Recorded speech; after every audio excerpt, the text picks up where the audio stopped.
Ah! Yay! Why? Why do we always have these issues? I know why. It's this guy. I'm the problem. It's my fault. Oh my God. So frustrating. Sorry, guys, for the delay.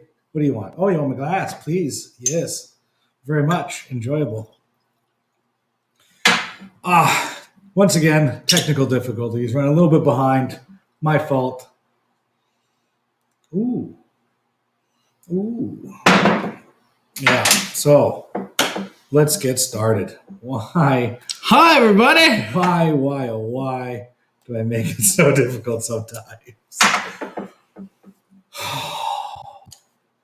Yeah, we're here. Awesome.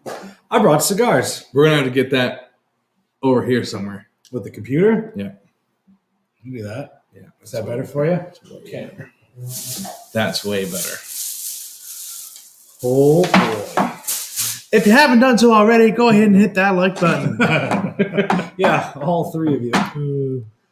All right. So make sure I get these messages sent. So let's see how it looks first. Let's say some things. You get it organized. We're just And then talking join whenever you regularly. want, and I'll pull you in. I'll see you on the stream. We're just talking regularly. Good. Good. It's working.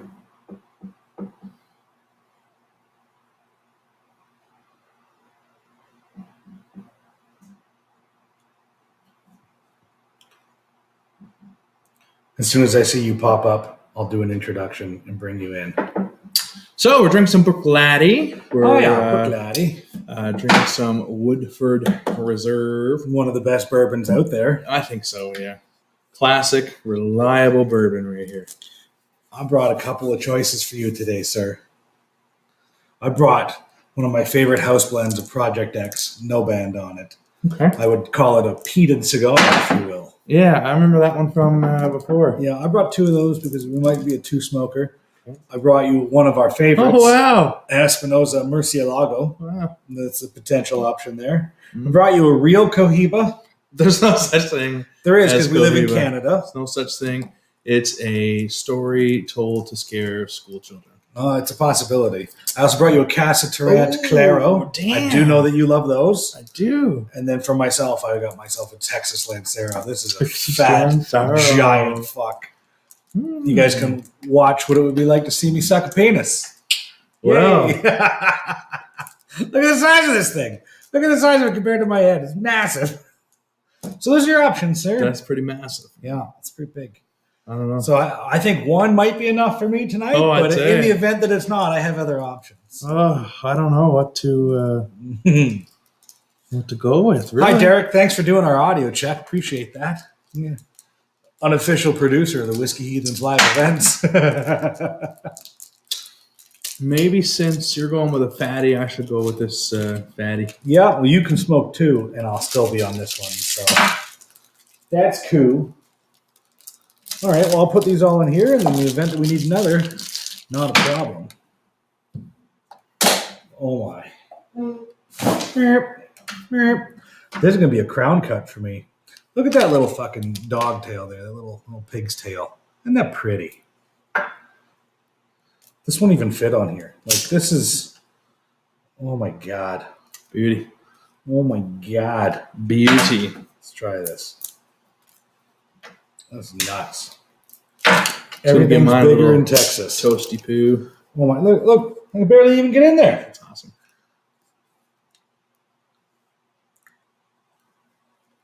Just toasting her up. Oh yeah, beauty. We'll try that. We'll go with the crown cut. See how that works for us. Hopefully, it'll work. We'll see what happens. Oh, it smells so good. Yeah, it smells pretty lovely in here. Oops. Yeah, do you like our new background? A little bit better than a beer fridge, I guess, eh? Wait till we can start doing lives from other exotic locations like the beach and the mountains and pretty much anywhere else we want to go, all these distilleries. Little Kraken. This is going to be a beast. Well, I'll go through a whole thing of propane to get this going. Daniel-san, hello. Adam, hello. Tam, homie, what's up, bud?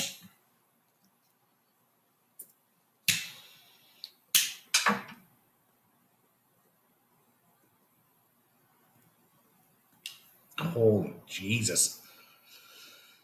It was at this point he realized he fucked up. This thing's huge.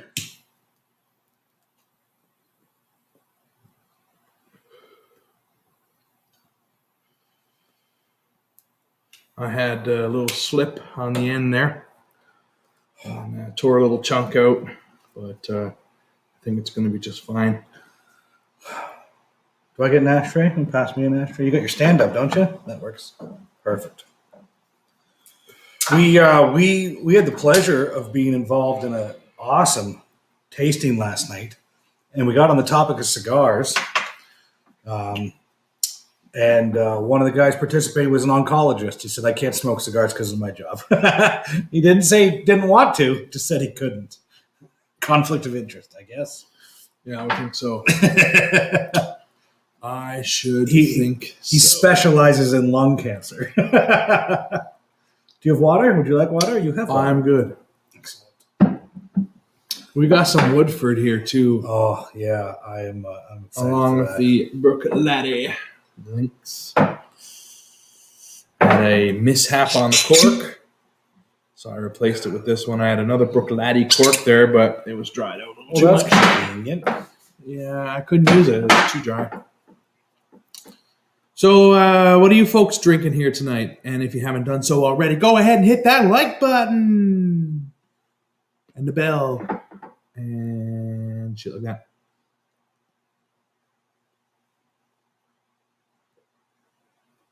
Derek says bring the Darth Vader voice back. I don't even know how we did I that. don't know either. We'll try, maybe. I don't know what that was. So, Brook Laddie, this was bottled in 2005, according to the back here. The 31st of March, 2005. That's why the cork broke. It's been sitting on a shelf ever since. Sits a long way, too, I bet.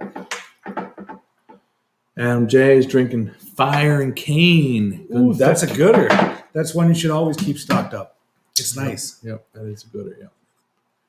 Well, I'm going to try this Brook Laddie Lynx. I haven't had it yet. Or should I let it air a little longer?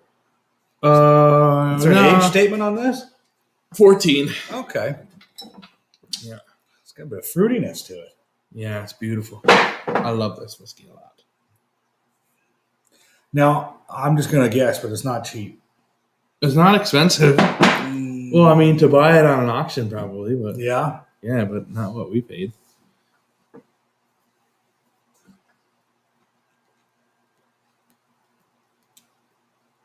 Didn't I just open that bottle? Why, yes, I did. What's the ABV on this? 46. It drinks so light. Yeah, it's so tangy. So tangy. This is It's nice. like the 10-year-old Brook Laddie, classic Laddie, but just a little couple sprinkles of tang, orange tang in there. A couple sprinkles of cork in there, too. Look at that. Mm-hmm. Cork shattered. That's the way it goes. I went out and hit it on the fence real hard. No, did you? Yeah, and popped it out a little bit.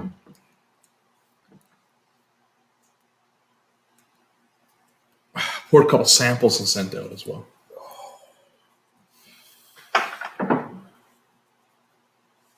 Oh, my. That's my what? Was it?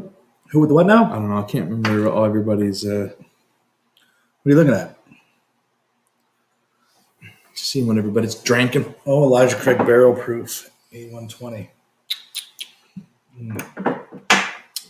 So yeah, we're going to be talking to a fella who's big in Asia. He's big everywhere. He's a big boy. I think what we'll do is I think I can share my screen. Maybe we'll play a video or two of his from like the outhouse or something like that, so you guys can know what he's about. We can do If that. you don't already, I think we can. We got the share option here. So I think I can. I guess we'll find out. Share screen, and then I can go into, I'd probably just do it like this. But I'd have to turn the audio off. That's okay. We can do that for a second. We don't need to hear ourselves right now. We don't need to hear anybody. You talk to the people while I do this. I have no idea what's happening or what's going on. Ty seems to have something going on. And I'm going to just carry on here with this Brook Laddie, which is totally yummy, by the way. Yeah. It's that old school Brook Laddie. Kind of like musty a little bit, but not quite. Maybe more funky. Mm. Yeah, I like that. I like that a lot. Does anybody else drink Brook Laddie? Does anybody like Brook Laddie?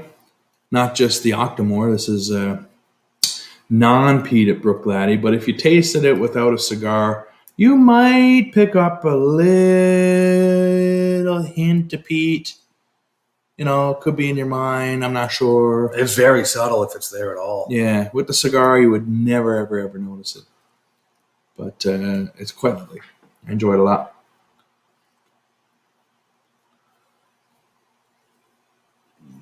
And this one, I've smoked this many times. Casa Turant. This is a Mexican cigar.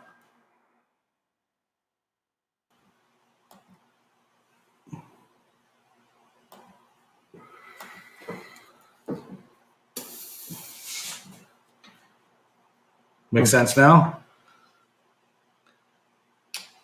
No.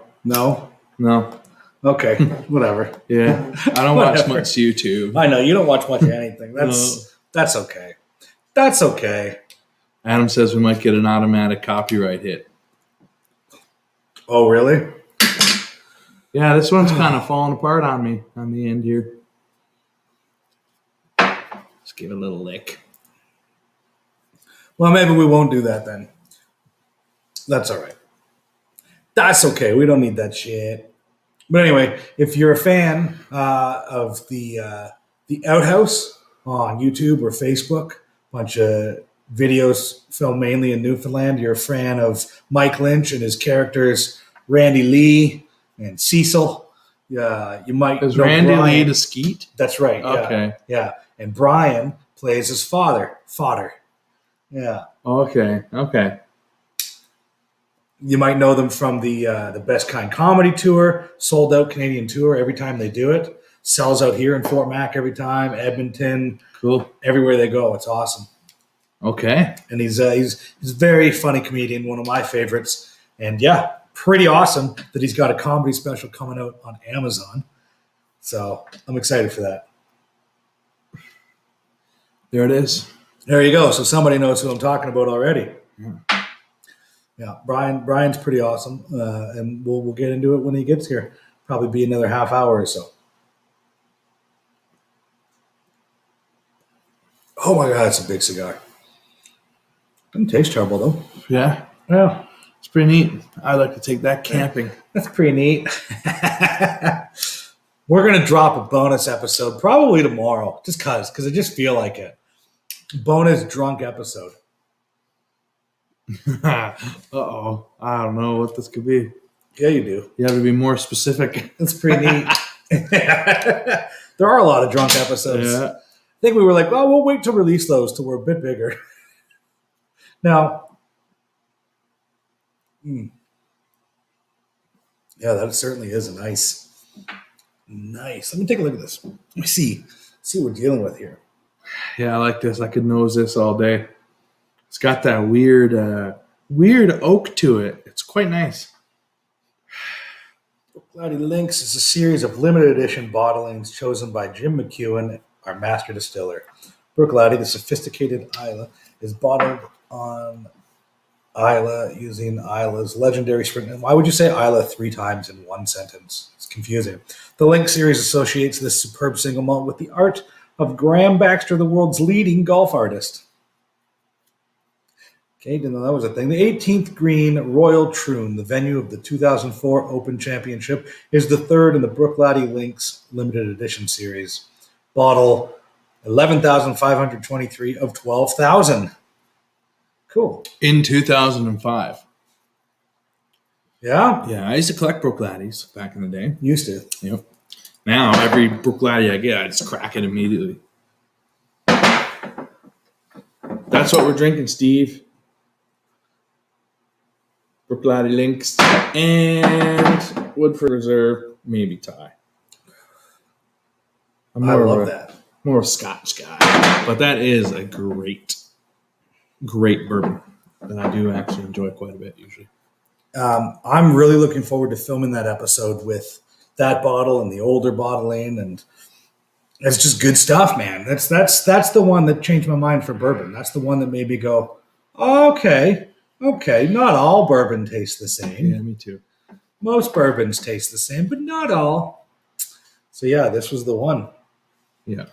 And it's relatively inexpensive. It's under $80 a bottle. I think we got them for like 56. Yeah, they go on sale quite often. And when it's on sale, I like to grab things like that. Well, you like to grab things, all right. Says the guy with the massive stogie. Cockstick. I could grip this.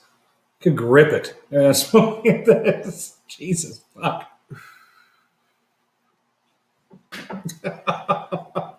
Oh, Steve's pouring a Brook Laddie. What else is everybody pouring?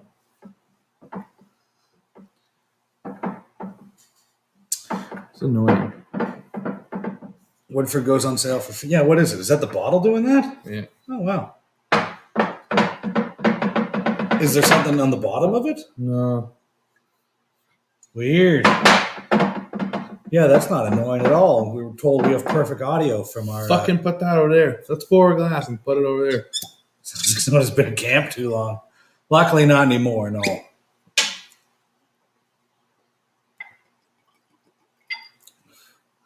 Being in camp too long, you get excited for fucking moose knuckles. Like, it's sad. Keep your eye open for those dolphin smiles. Get all excited.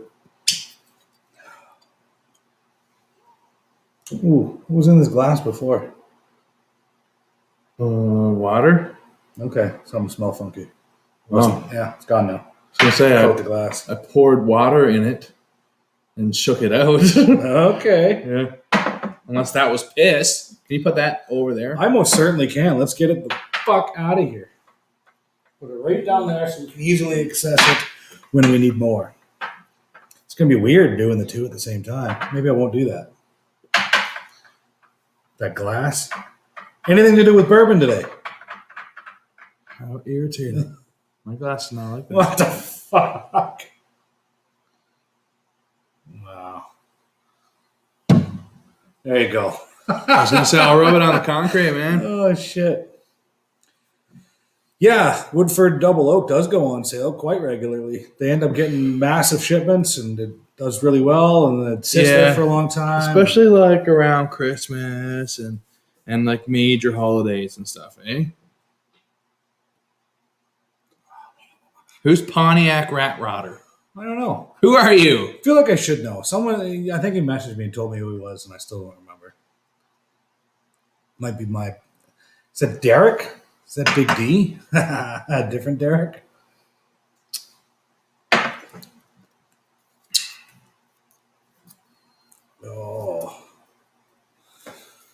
Oh, boy. Yeah. I'll run around today. What'd you do today? You have a good day? I did nothing. I got poured samples. Ugh. Pouring samples is labor intensive, man. I did it with you the other day. There's a lot to it. Oh, there's a lot to it, yeah. And then I packaged up like 6 or 7 packages. Like, oh, God, it's just so tedious. But it's packed. So a bunch of you are going to be getting some cool shit pretty soon. It's warm enough that we can open the garage and you won't see our breath anymore. We got to purge. Yep. It is getting smoky in here. Yep. We're a little further back in.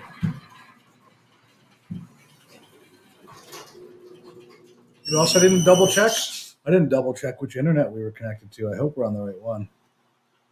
We are. Excellent. That would have sucked. Drop the stream. Please, no. Please don't do that to me. Yeah. Turn the sound on so I can hear the notifications. Matthew McConaughey. It's so good. It's so good. I love it. You drinking today, Pontiac Rat Rodder? You have a long day of snowmobiling? Miss it. That's disappearing here. We went out today. Courtney was learning how to use the drone. She has to do it for school. So we were practicing at Parsons Creek, and there are hundreds of people out there right now. Okay. Yeah, everyone's out on side-by-sides and quads. I didn't see a single sled. Everybody's side-by-siding.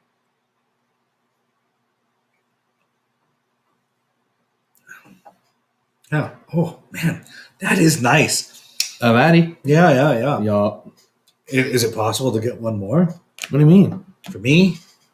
Oh, okay. Well, we'd have to do this quick, and you'd have to send some dough quick. Oh, it's one of those type things? It always is, man. Yeah, I can't. You know how it is, right? Yeah, fuck.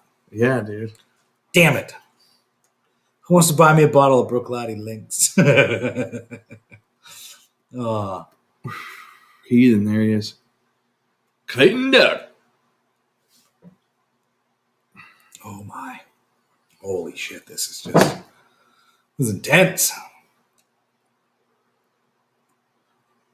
There it is, Clay. There it is. Yeah, you're going to have that thing fucking gone before I even get close to the bed. My God, yes. Yeah, you'll have another. Maybe two more.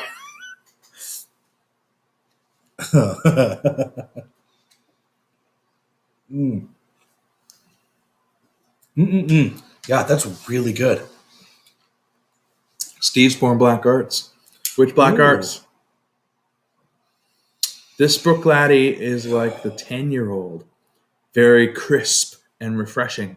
But it's also salty. Way saltier. And way more tangy. Tang City. But you said it's 46? Yeah. And it drinks way lighter. This drinks like a 40. I like it, man. It's pretty lovely. Yeah. Good choice. Good pickup. It's pretty lovely. What'd you guys get up to this weekend? No, Derek, this one's 46. Yeah. Hi, Ben.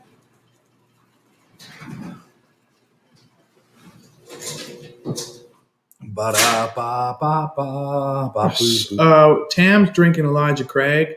Yeah. Adam J's drinking Fire and Cane. Yeah. What's everybody else drinking? Steve's drinking 8.1 Black Arts.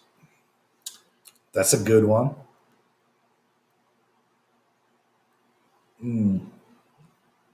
This lasts a long time because I end up just nosing it for free now. Yeah.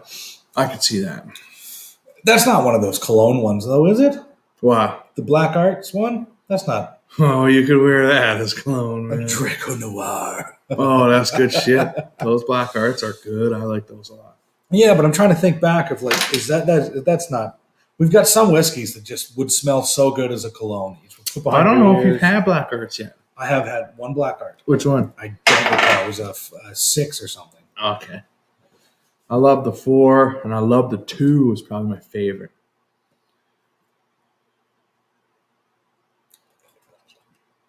Oh, yeah. That's nice. Birthday party for my wife and I. That's what you're doing this weekend? That's what you did this weekend? Or that's what you're supposed to be doing now, and instead you joined us? What a heathen. Yep. Nice. You came to the right place.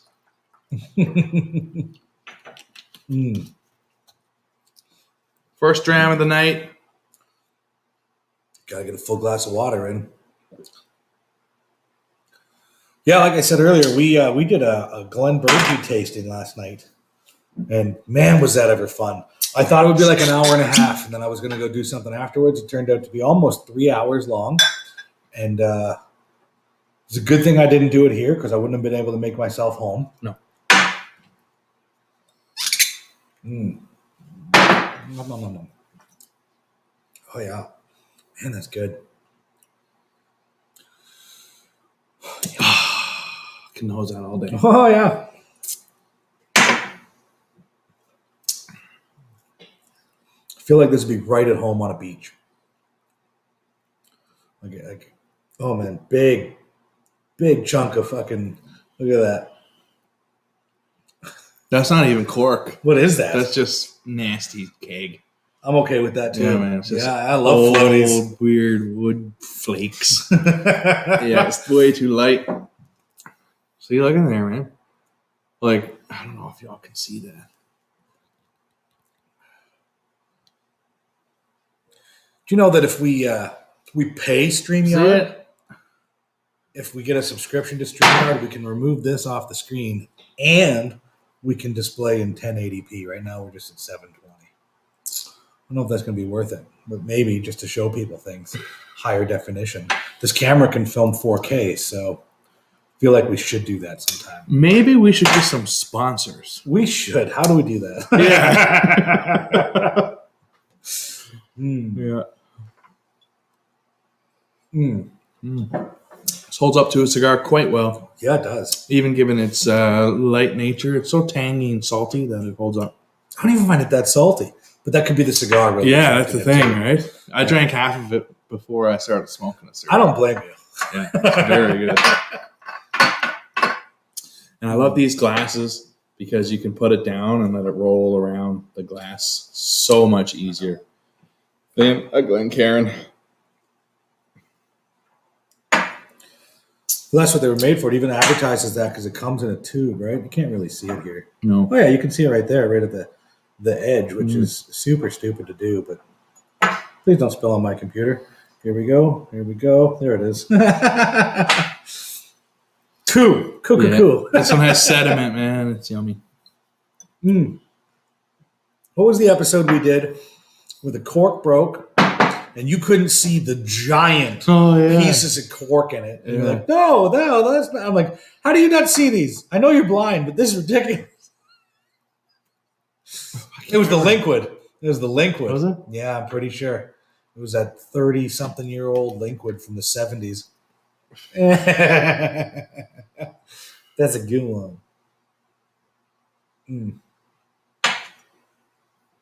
Oh, boy. Oh. Extra goodness indeed with the floaters. Yeah, that's what you want. You want floaters. Is this a Canadian whiskey glass? Like, no, this was a specialty No. glass. I don't even remember what the fuck it's called. It came in its own little tube, came with instructions and all that good jazz. What's it say? It says on the bottom. Final touch. That's what you call a priest that's getting excommunicated. Wow. Yeah, I went there. I don't care.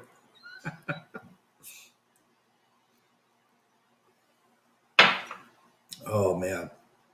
Let's put this fat fucking thing back.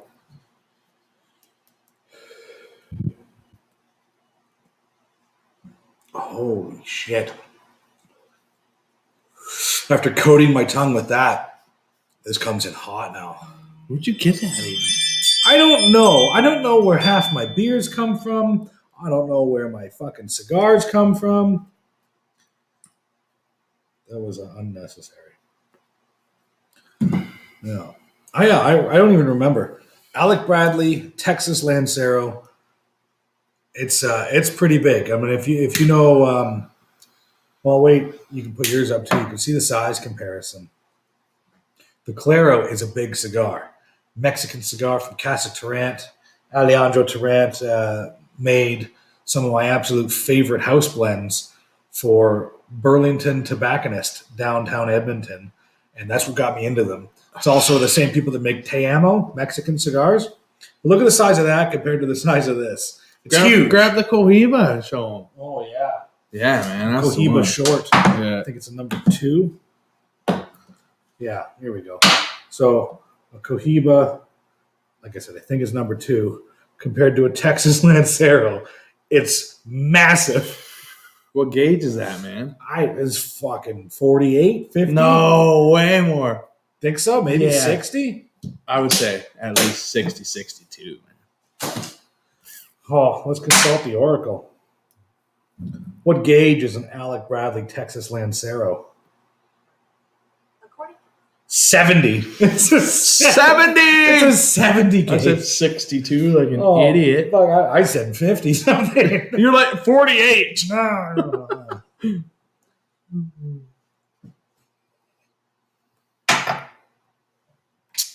Yes. So Borderline inappropriate. You know where you are?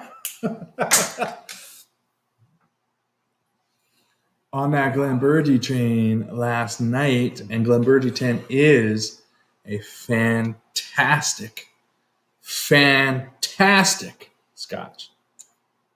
It's like $33. Don't worry, Courtney. I'm not giving away your cigars. Yeah, we did 9 different Glenbergies, and my favorite was that Glenbergie 10. Yeah, it was. Yeah. It was more for the sentimental because I got in on the Sean Kincaid treasure hunt, and that bottle did not last. I don't think it lasted more than a week. Like it disappeared. Yeah. And I loved it so much. So then I got to retaste it again after or during the tasting, along with a bunch of other Glenbergies or Glenbergie. I like to say Glenbergie. It's just the way I came up, but it's Glenbergie. Okay, Glenbergie. Yeah. But yeah, so many great ones. And that 10 was excellent. Adam, you have a Glenbergie 10 breathing next to you? What? No way. Lucky. I left the Glenbergie 10 down there. Can't believe you'd do that. Man, you should pour that, man. It's so good. Yeah, it's so good, man. I have 3 left. 3 left. Oh, man. Yeah. Glenbergie is my other secret obsession. So it's a little check. So I had no idea because I never paid attention and I don't do any research because I'm that guy, that Glenbergie was one of the main contributors to Ballantine's. I didn't even know it had anything to do with Ballantine's. So I found that interesting. That's why we don't see so much of it by itself. Currently the winning bidder on this Glenbergie. 2004 13-year-old bourbon hogshead. I drank a bourbon last night. I Maybe you should revisited tell the people live that you're in an auction right now. They might try and scoop it from you. Go ahead. Go try. Yeah. See if you can beat me. I'm getting petty. Yeah, man. Yeah. You guys know Doug Stanhope? He had a whole thing. He was talking about eBay bidding wars. And it's like the stupidest shit. It's like, I need an orange microwave. And then he got in a bidding war with some woman in Minnesota. And he's like, I can do this all day. I mean, I've had no job and all disposable income. My mortgage, I could beg to pay my mortgage. It's not hard. I'll do this all day with you, Karen. And he ended up fucking winning, but it was like $200 for an orange microwave. And he's like, and I never used it. Ugh. Yeah, you just get into I used to do bidding wars. that sports memorabilia, man. Yeah.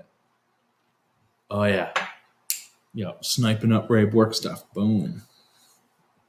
Well, Ben, don't bother. Just kill it with good friends. It's worth it. Yeah.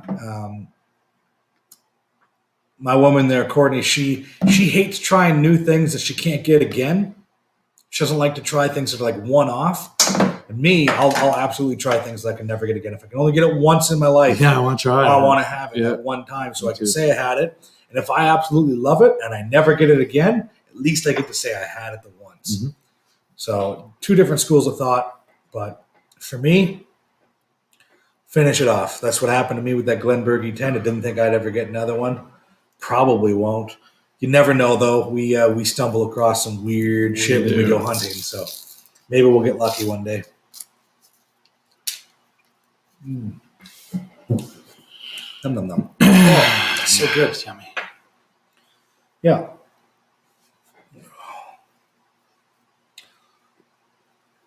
Is anybody smoking tonight?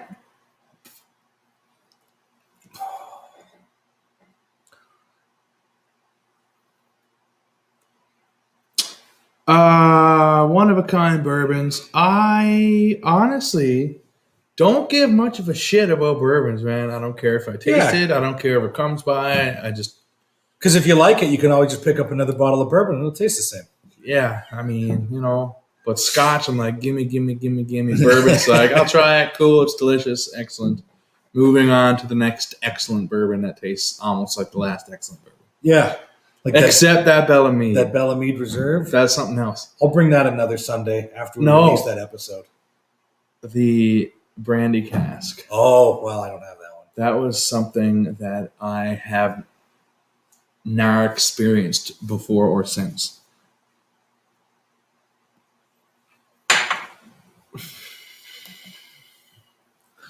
For those of you that are new, Josh put together his own blend.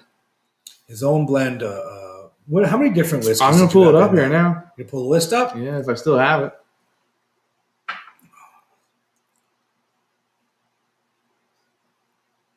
Yeah, so he put together his own blend, and then you sent out, how many did you get? 30 samples out of it? 20 something? Yeah, 21 or something. Do you want to know what's in it? Yeah, let's have a rundown of this Heathen's blend. Yeah, it was 50.1% ABV. It was 180 mil Bunnahabhain 12 at 46.4%.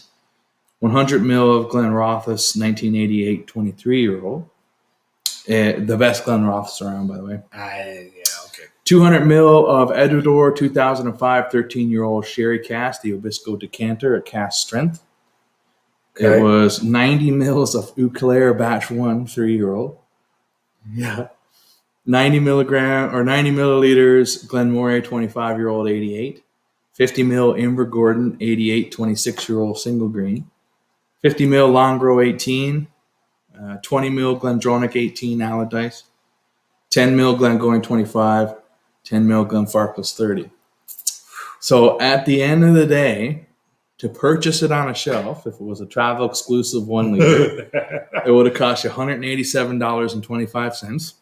750 mil would have cost you about $140, and a 700 mil would be $131.08. Dang. Yeah. So I asked people, would you pay $131 for my blend? Yes. Why? No. Why not? I think overwhelmingly it was a yes. It was enjoyable. Yeah, it was pretty good. It was meticulously crafted over like a year. Well, I mean, so you say the best Glenrothes. That's like being the prettiest Denny's waitress. Cool, but what's that get you? Nothing. I don't like Glenrothes is what I'm saying, basically. Listen, a wet dog can be a good boy, but it's still a good wet boy. Sure. Yeah, because Glenrothes tastes like a wet dog. Oh, I'm aware. Yeah, their musty funkiness is, and it's just not my cup of tea. Yeah, especially if tea's got a huge piece of shit. Yeah, mostly because I don't like huge pieces of shit in my tea. Oh, yeah. So there's that. That was a fun blend to create. There was 6% peated whiskey in that blend. Only 6%. And a couple people were like, man, I detect just a hint of peat in there. It was enough, though. And I was like, yeah, you're damn right. Just a hint. If we've learned from a lot of things, just the smallest amount can really affect things. Like, let's say 20% rye, but could be overpoweringly rye. Yes, correct. Tam, I have no idea who I sent it to. Absolutely no idea. I don't write anything down except that I wrote in my notes because I had to keep track of it, right? But yeah, I tell you something, that blend was not complete until I added the Glendronach 18. Yeah, you were sipping as you go. So this was like not quite an infinity bottle. No, this was a meticulously crafted blend, man. So were you like adding and then sipping along the way? 10 different whiskeys in there. It's pretty good. It was 2.5% Glendronach 18 Allardyce.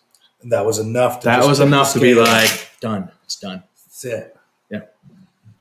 And then I let it sit for 30 days. We should do that again. I have a peated one in the process. Yeah? All right. Just waiting on something. It's just waiting on whatever it needs, man. I don't know what that is yet. You know what I mean? I'll know when I get there. Just like when we go hunting. Someone always asks, can I help you find something? It's like, no. Like, what are you looking for? Like, I'll know it when I see it. Yeah. They can never help us. I mean, Well, they're like, they "Are want you here to to. rob us?" Like, Yeah, that's true. We're a force of nature. We went in there with a camera one time. It's like, oh, what are you doing? yeah, whoa. What's going on here? We're hunting. Like, oh, not people, I hope. Yeah. It was weird. Yeah, that was an odd time. But then they were like, "Oh, okay, come on in. Do whatever you got to do." All right. So Here he is. we'll give him a minute to get set up. He's here. He's sorting things out. We'll give him a few minutes, and then I'll give him a nice introduction, and then we'll bring him on. I'm excited for this. I'm sure it'll take him a minute or two. He is on the other side of the planet, after all, so let him get set up. But yeah. Maybe we'll do a purge too. Sure, we'll do a quick purge.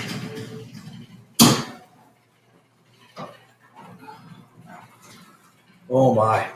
Yeah, it does get fucking smoky in here real quick now. When I came in, I don't know what you put in that. Could you put baby powder in that? Like, could it work with baby powder in Probably not at all. it? I don't think so, No. right? Yeah, don't do that. I'll put Dettol in it. It smells great. It smells like a tattoo shop. Awesome. Really? Yeah. Oh, and he's disappeared. He's gone. Oh, wait. Well, he'll be back, I'm sure. We'll see. What are you saying about Ardbeg 25? Yeah, what about our Tam. big 25, Yeah. Tam?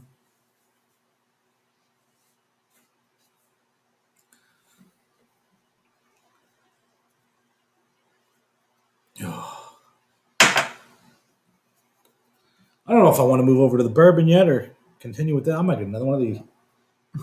That's what I did. Top me up. Get ready.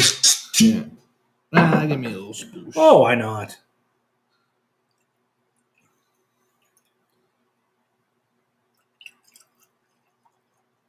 Is that a sploosh enough for you? Oh, yeah. Oh, yeah. That's what we call a bulb.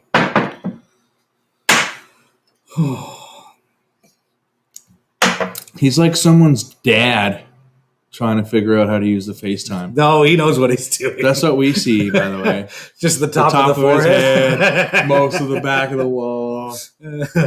He said he's going to go set up on his deck, so maybe that's the issue. 100% my parents on FaceTime. He's flipping us off now. Good. Okay, Good. I think we'll bring him on now. He's ready. He seems to be ready to go. Thumbs up if he's ready. So our awesome special guest today is Brian Alyward. You'll know him from the Best Kind Comedy Tour. It's a sellout show throughout Canada and wherever else they take that tour, I assume. He's got an amazing special. I was privileged enough to see it earlier a few weeks ago, but it comes out on Amazon Prime in Canada on Wednesday. Cool. You'll know him from the Outhouse, Newfoundland comedy videos, and yeah. Without any more, let's bring him on. This is the hilarious Brian Alyward, live from Thailand. Hi, Brian. Yeah, boys. What's up? Oh, We looks all good nice and here? sunny and warm there. Yeah. What the fuck? Technical difficulties like me? Live from Thailand. Yeah, man, it looks nice there. I'm Yeah. jealous. Why isn't that working? It's working. We can hear you. We can Yeah, see you. Everything's yeah. going Everything's good. perfect, man.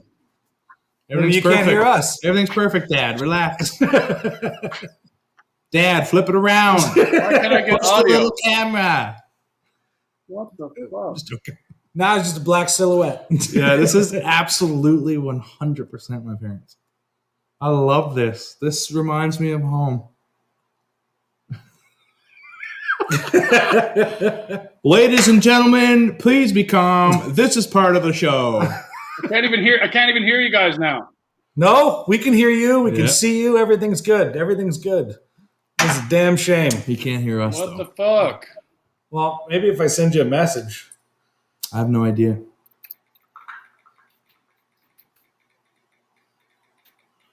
I don't know if everyone can hear the that's just confirmation Yeah.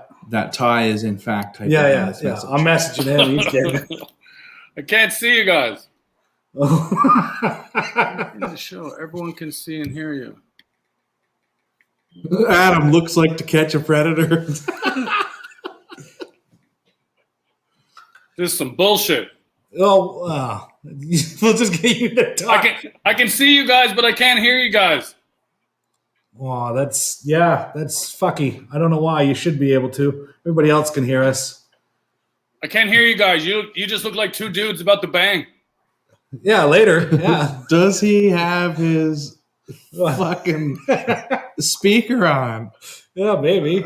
Yeah. Turn your volume up. It says the audio is on. It says the camera is good, but nothing. All right. Well, That Thailand Wi-Fi, man. yeah, no doubt. I can see you guys perfectly. Hold on. Well, that's What's good. going We on can here? see you and hear you. So we'll just. I guess we'll just. It says you're text in you the show. question. Everyone no can idea see and what hear we're you. saying. Yeah, but I can't hear shit. So Oh well. That's no good. Yeah, that's not a benefit, All but right. Worst podcast of 2021 right here. You're watching the worst podcast of 2021, everybody. Other people like to do it professionally, like with proper audio. Fuck audio. Not us. not us. No, we do it differently. I don't know how good you guys are at pantomiming, but Oh, camera's on and off. Yeah. Testing. Check, Yeah. check. man, oh man. Hold on. We'll also give him the benefit of the doubt. It's like 9, 10 a.m. there. Like he probably hasn't even had his coffee, just woke up. I don't blame him. It's okay. Still nothing, man. What the No. fuck? Is there anything on your end? Here Yeah. it says it's great, man. Audio's Yeah, good. But I can't hear you guys. So We will type questions. Fuck.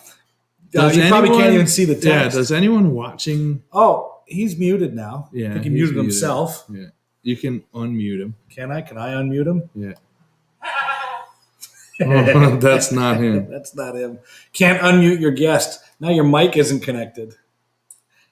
Jesus. I have no idea what to do either. So like, there's nothing I can even offer. I'm just gonna sit here like this. what about now? Oh, can hear We you now. can hear you. We can hear you. Yeah. God damn it. Can you hear me now? Can you hear me now?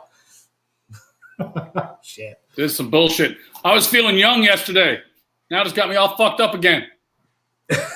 This one. Oh no. Old ass. Well, shit. Man, I don't know what to tell you, man. It says my I'll mic's text you good. questions.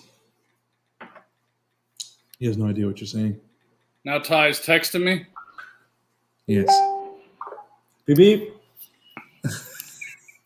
Oh. Oh, we can't text. It's the same. Should be a T-Mobile Super Bowl commercial.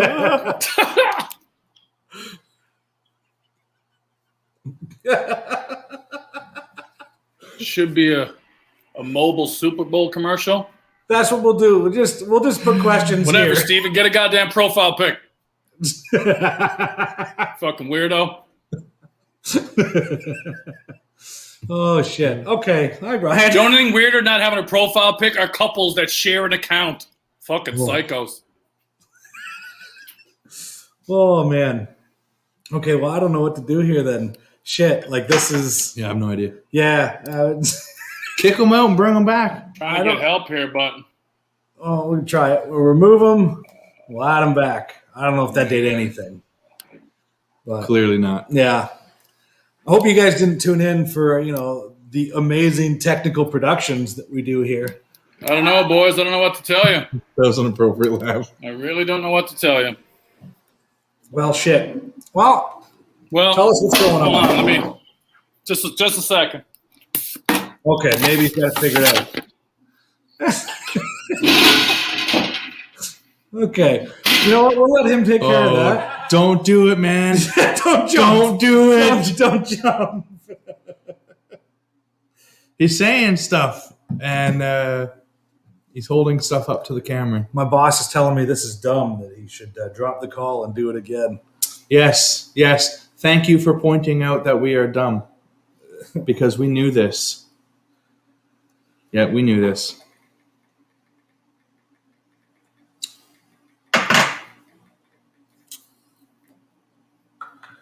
Oh my!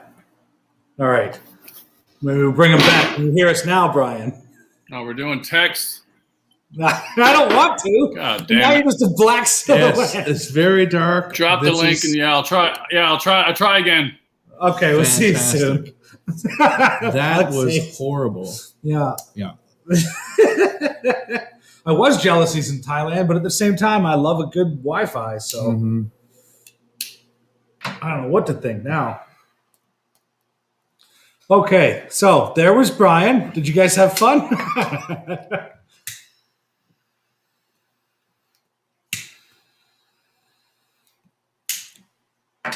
Oh. Yeah, we tried that, Tam. We tried to get him to turn up the volume.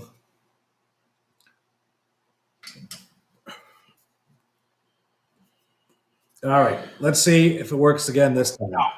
How about now, Brian? Can you hear us now? Yeah, man. Here we go. There we go.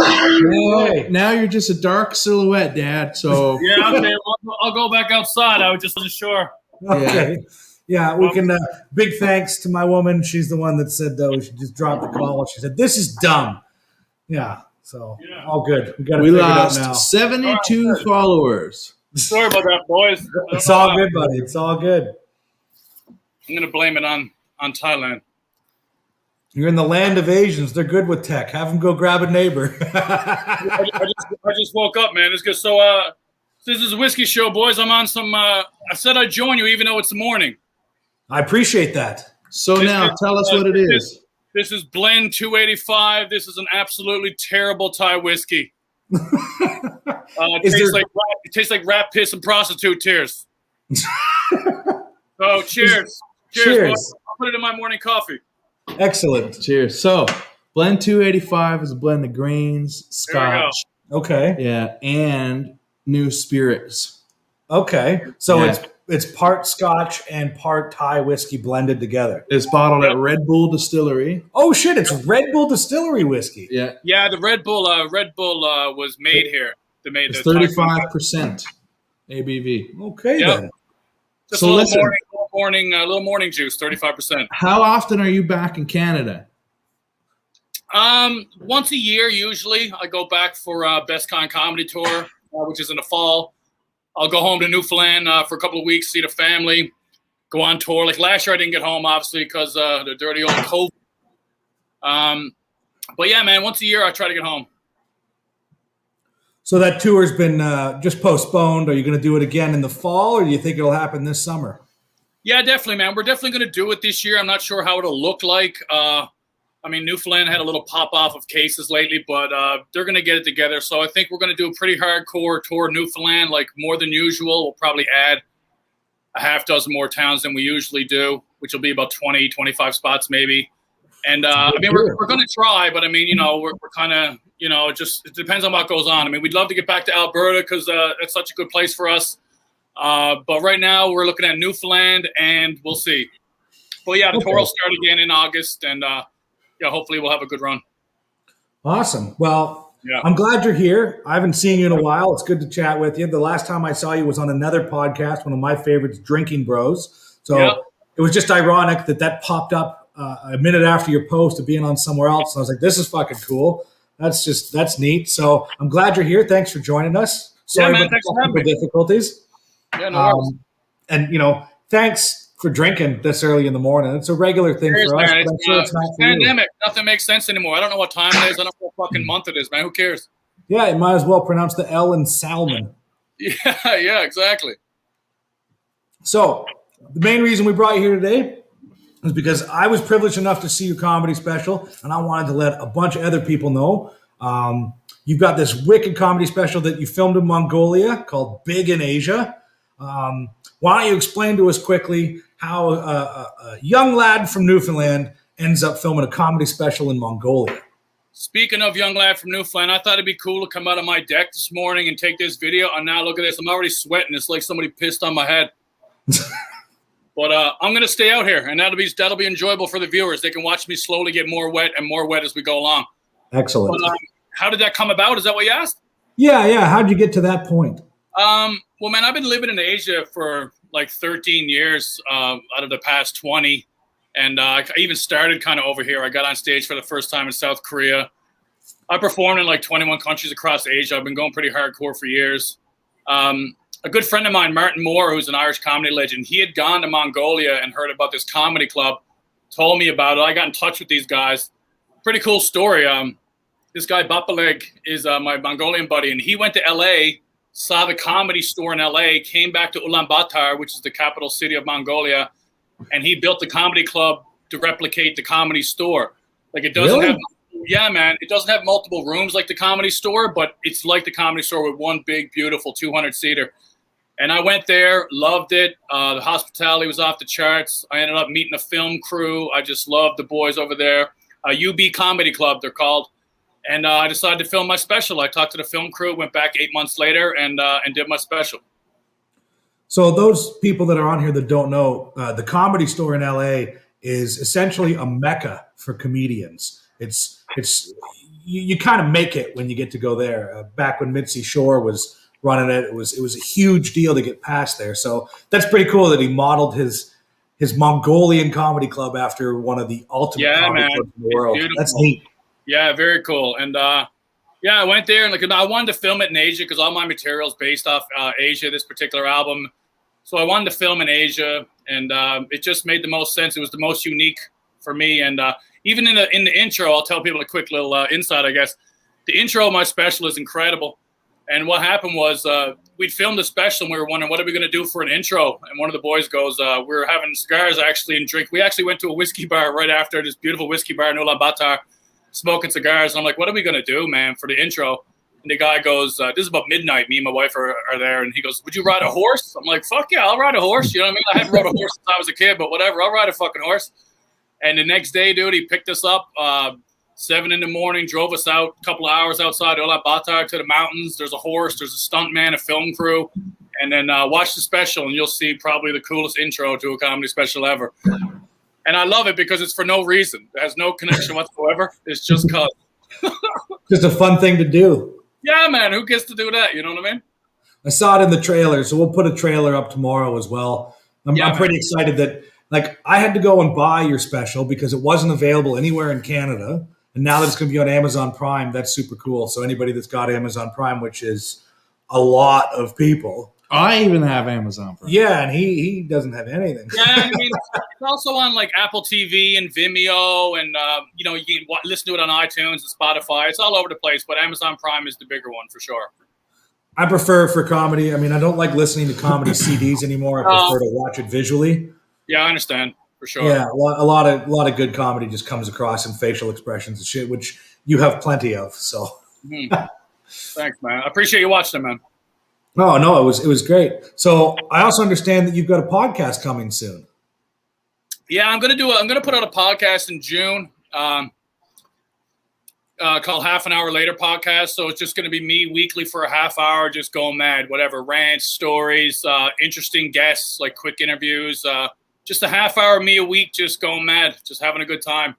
And before that, actually, next month I'm putting out a web series called Buddy in Bangkok. And because, everyone's always asking, what's Bangkok like? What's Bangkok like? Most people are dumb. They're just like, oh, fucking lady boys, fucking dickheads like that. And I'm like, it's way more than that, So I'm just going to go around Bangkok and, fall into different things and film it and put out like a 3 to 4 minute episode weekly, just me going around Bangkok. And I've written a lot of them already. I would have had it out by now, but I got into a bit of a motorbike accident a few months ago, so it's been delayed, but I'm on the go again. You've been living the dream, staying at cheap hotels since nobody's traveling, I see. Yeah, man, that was amazing. Yeah, when the lockdown happened last summer, when my wife's a teacher over here, Holly, she's from Newfoundland as well, and when the summer came, we wanted to go home, and then we were like, what to do? And we were a little nervous about being in Bangkok with all the people, and so we're like, fuck it. We went to a beach resort a couple of hours outside here, and It was amazing, man. Like we had the whole beach to ourselves pretty much. There was like 4 or 5 people on the beach and stayed at a resort for 50% off. And yeah, it was a pretty good look. So I have a question for you. As a Newfoundlander, I know every Newfoundlander is going to ask this question. What part of Newfoundland are you from? Mount Pearl, bye. Mount From Pearl. Pearl. But I lived all over, man. I lived in Stephenville for a while when I was a kid. I was born in Grand Falls. I lived in St. John's, but We were all born in Grand Falls. Every Newfie was born in Grand Falls. yeah, right. I lived in Mount Pearl for most of my life, for sure. Okay, right on. Well, so you were saying about this motorcycle accidents kind of laid you up for a while. What happened exactly? Was it a motorcycle or like a moped or a scooter or what? Yeah, just like a scooter-based little motorbike. Man, me and my wife, we were in Ko Chang, on the island of Ko Chang, and they got a lot of windy hills, but there wasn't many people there. It was just a fluke, man. We were having a nice little day, and actually, my wife sent me a picture there earlier about just before the accident. So, like, just before the accident, we were literally having brunch in a treehouse, right? I was killing it as a husband. That's as sexy as a husband can get. You know what I mean? Riding a fucking scooter and fucking having brunch in a treehouse, and I had a helmet, but the helmet was digging into my fat head, so I took the helmet off. Put it under the seat. Dude, 2 minutes later, I'm going around a bend. Truck comes, boom, head on with a truck. And I was so lucky, but I got pretty banged up. Massive laceration on my shin, foot contusion, pelvic contusion. My dick and balls turned black and purple. That was terrifying. Or good. Well, that's what I said. Whatever. I was like, it can stay black as long as it grows bigger. I don't give a shit. So it took me, this is 4.5 months now, and I'm still day to day. Like, I'm only walking a few hundred meters a day. I mean, I couldn't walk for like 2 solid months. So I'm doing all the stuff, rehab, ice is my best friend, all that shit. But I've been pretty much out of commission now for 4 months. Are you going to be like an airport hazard? Are you going to ring when you go through the detectors now? I really don't know, because it's nerve damage. That's the problem, right? So, like, what happened was I started feeling pretty good. And then my rehab specialist was like, okay, start putting the weight on your leg. You should be okay. Get off the crutches. I was like, all right. And then one day I just walked to the store here just to challenge myself. It's only about 500 meters away. And on the way back, my leg just went dead. It was pretty terrifying. And I had to drag myself home. Like, I almost crawled home, dude. It was so sad. But it's day to day. The nerve damage is kind of tricky. For anyone who's had it, they know. It's almost hard to explain. But, man, like, below the knee sometimes, it's like I'm a goddamn pirate. Yeah, man. Yeah, Josh went through that too. He almost died in an accident. Yeah, dude, right? Like, what was your thing, Josh? I was hit by a 12-ton counterweight release, and I shattered my femur. God damn it. Yeah, my knee and my hip was all tore out and shit, but yeah. Now, this is well over 10 years ago now. I just got all the hardware removed a couple years ago. Best decision I ever made in my life was get rid of the hardware, right? Yeah, and isn't it like when you break your femur, don't you lose like 2 pints of blood or some shit like that? Yeah, I lost about 3 liters of blood almost, and the doctor said, our best estimate is around 3 liters of blood leaked into your leg. But he said, you're lucky you're a big old fat boy because you got loads of blood, man. Yeah, right. And I was like, oh, okay, so do I need a transfusion? He said, well, look at the size of your leg. My leg was just humongous. And he said, that's blood, man. Let your body recycle that over the next couple of weeks in hospital, and we'll see from there. But yeah, but I still touch parts of my leg that's just completely numb, right? Yeah, I mean, and I don't really mind. I mean, I'm at the point now where I'll accept that. I just want to be able to walk again. You know what I mean? Like, yeah. But yeah, you were lucky, man, for sure. But you had that hardened sugar blood. You're lucky. Big boy blood. That's it, man. Yeah. Well, you guys are both 6 foot, aren't you? I'm 6'3", yeah. Yeah. I'm 6'1", 300. I look like I'm 300 feet tall right now. Yeah, you're the Godzilla of Thailand. Yeah, exactly. Oh, look at him. I'm about done with this. You want another? It's all come apart on me. So, Brian, I asked you in the chat before, but if you figure out what the rules are, I'd love to send you some excellent whiskey and maybe a cigar or two if you're interested. Oh, dude, that'd be awesome. Yeah, I'll check into it. I mean, I think generally it's pretty good. I know there have been some restrictions since COVID, but it's really opening up again because Thailand's done a pretty good job, actually. But yeah, I'll definitely check into that. And yeah, man, that looks great. Maybe I can get you to send me a bottle of that blend that you're drinking. I'd be remiss. We are on the Whiskey Heathens. if I didn't ask you if you could describe that whiskey you're drinking. You said it's shit, but I'd still like to know a bit about it. Yeah, it's very sweet. It's aged in oak. I think it's aged in an oak barrel, so it got a nice little sweetness to it. I mean, it's pretty basic, man. I mean, it's not like I said, it's rat piss and prostitute tears, man. You can't say much about it. Can you bring one back with you? 200. This is what it is. I think you could probably bring one back with you. I mean, just one maybe, or buy it in the duty free or whatever. But I mean, it's definitely one of the more popular Thai whiskeys. There's another one called Hung Thong, like HON. Hung Thong, Hong like Hong Kong, and then Thong THONG. Okay, Hung Thong, yeah. Okay. Yeah, and a lot of people here drink Johnny Walker and shit, so that's popular too in the bars. So India is known for drinking Johnny Walker Red, but they drink 7 times more than Johnny Walker actually produces. So there's a lot of that fake shit in Asia going around. So I wonder if it's like real Johnny Walker in Thailand. That'd be interesting. Well, it's definitely priced like real Johnny Walker, but yeah, I've had both. I've had good and bad. I mean, it's Asia. You take what you get. We've had some excellent Asian whiskeys, like from Taiwan. Has got a lot of excellent producers, and then there's some Japanese stuff that's technically Scotch. Yeah, whatever. Yeah. The Japanese don't mess around. Japanese got some good shit. Some of their shit's real good. Yeah. So, well, that's cool. Web series, podcast, comedy special coming out. I mean, you got to be one of the few people that's just working your way through this pandemic and just being super creative.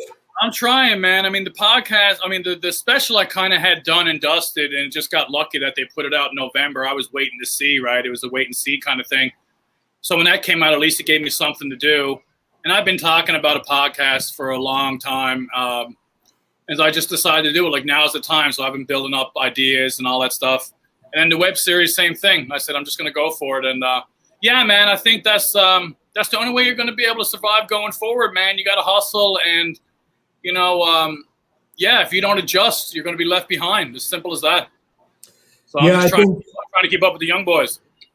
I think you were talking about your podcast when you were here on Best Kind like a few years ago, maybe like 4 years ago. You were talking about doing it. Yeah, man. I mean, I wanted to put it out, and I wasn't sure. Like, I'm kind of glad I didn't, but I guess maybe it would have been fine. But I just wasn't sure what I wanted to do with it. Like, I certainly didn't want to talk about comedy. I didn't want to interview other comics. That's boring as fuck.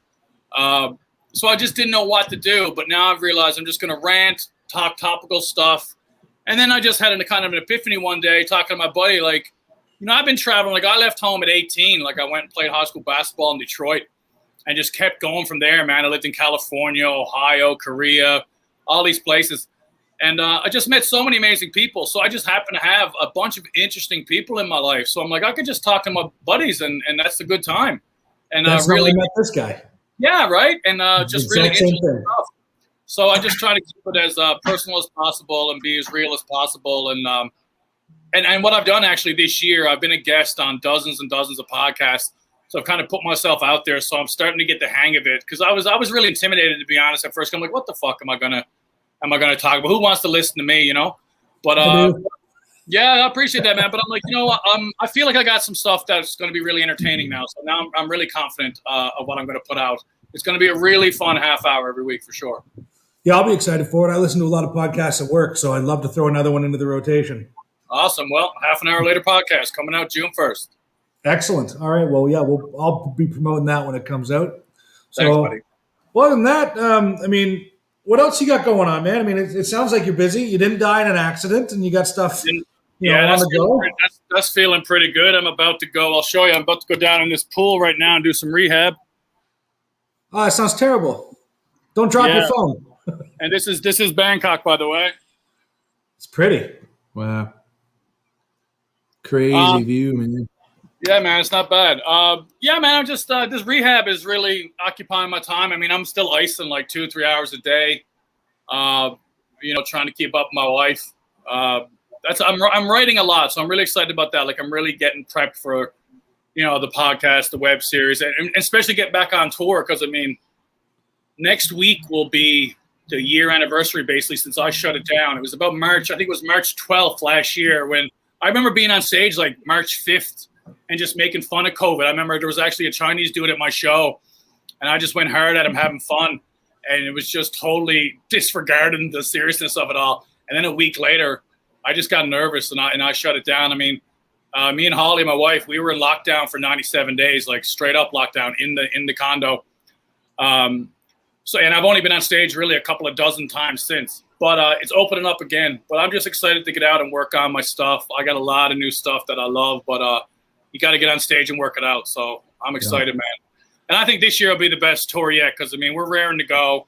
It's going to be exciting. Everybody definitely needs a good laugh, right? And we can't wait to get back at it. I was just talking to the boys the other day, and we're all like children, man. Well, I hope to see you again up here, hopefully at Keanu, another sold-out show or two. Yeah, man, for sure. We love Keanu. That's one of my favorite. I love it's the best, man. I love being backstage at Keanu, knowing you got a full house. That's some exciting shit. Yeah, it is. Yeah. Well, I don't want to keep you too long. You get your day to get started here, but thanks for joining us. Thanks for drinking with us. Oh yeah, man. man. Yeah, man. Cheers, boys. Cheers. Good morning from Todd. I'm gonna go watch the NBA dunk contest now. You gonna watch what now? The NBA dunk contest. Oh, okay. Yeah, that'll do it. All-Star weekend. Well, awesome. So again, the special is called Big in Asia. You can find it everywhere. It will be available on Amazon Prime here in Canada on Wednesday, the 10th. And June 1st, your podcast comes out. And this Buddy in Bangkok web series, when do you think that's coming up? Because I'd like to learn more about Bangkok. It'll be out sometime next month, as soon as I get it all together. So, but next month, be looking for that, Buddy in Bangkok. Awesome. Will do. All right. Thanks, Brian. It was good chatting with you, man. Thanks for having me, boys. Appreciate it. All right, man. We'll talk to you later. All right, later. See you, buddy. Take care. Boom. Whew. So there you go, everybody. There's Brian Alyward. Hope you learned something. Probably not, Big but we're going to learn. Fucking things coming by. Yeah, man. It's exciting. Yep. Now I really want to get my hands on this terrible blend from the for sure. fucking Red Bull distillery. Sure. Yeah. I feel like we have to do an episode on that. Yeah, my buddy worked in Thailand for years, and I'm going to have to ask him, how do we get that here? Very cool. Very cool. Yep. So those of you that are still here and got to see that, I'm hoping this is something we can do a bit more regularly. I mean, my Instagram handle is Ty Brant Comedy. I do stand-up.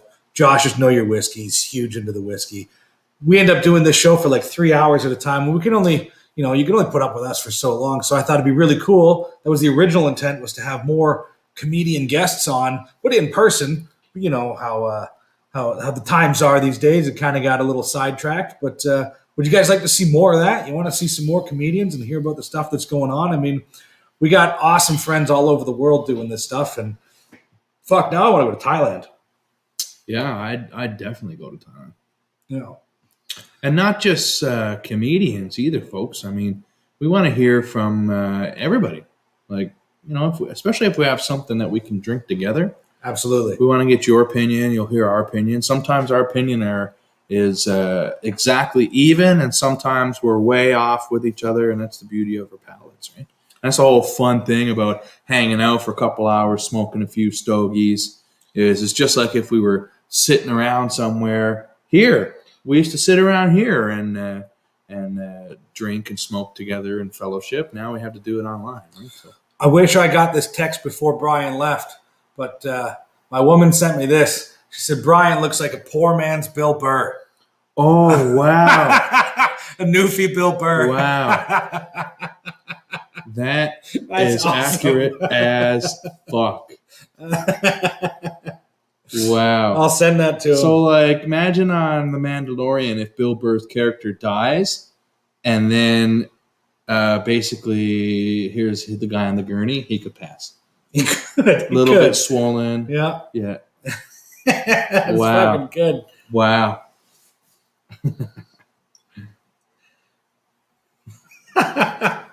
Wicked. Guests are great. Good.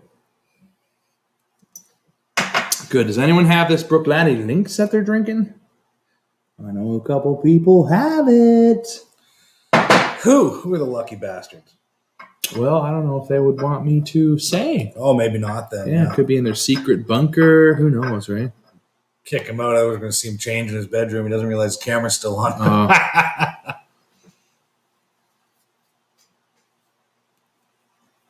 Oh, yeah, that was fun. So, folks, now that we've finished the little interview portion, what's in your glass now? What's everybody drinking tonight?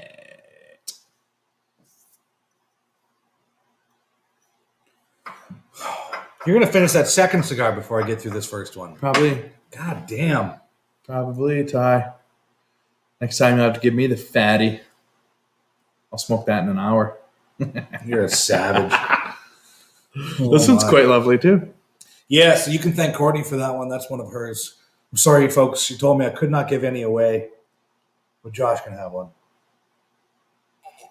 It's quite nice. I like it.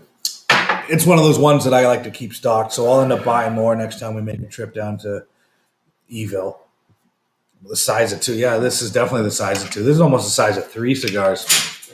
70 gauge. It's insane. 7 inches, 70 gauge cigar. Hell yeah. That's my style, man. Oh.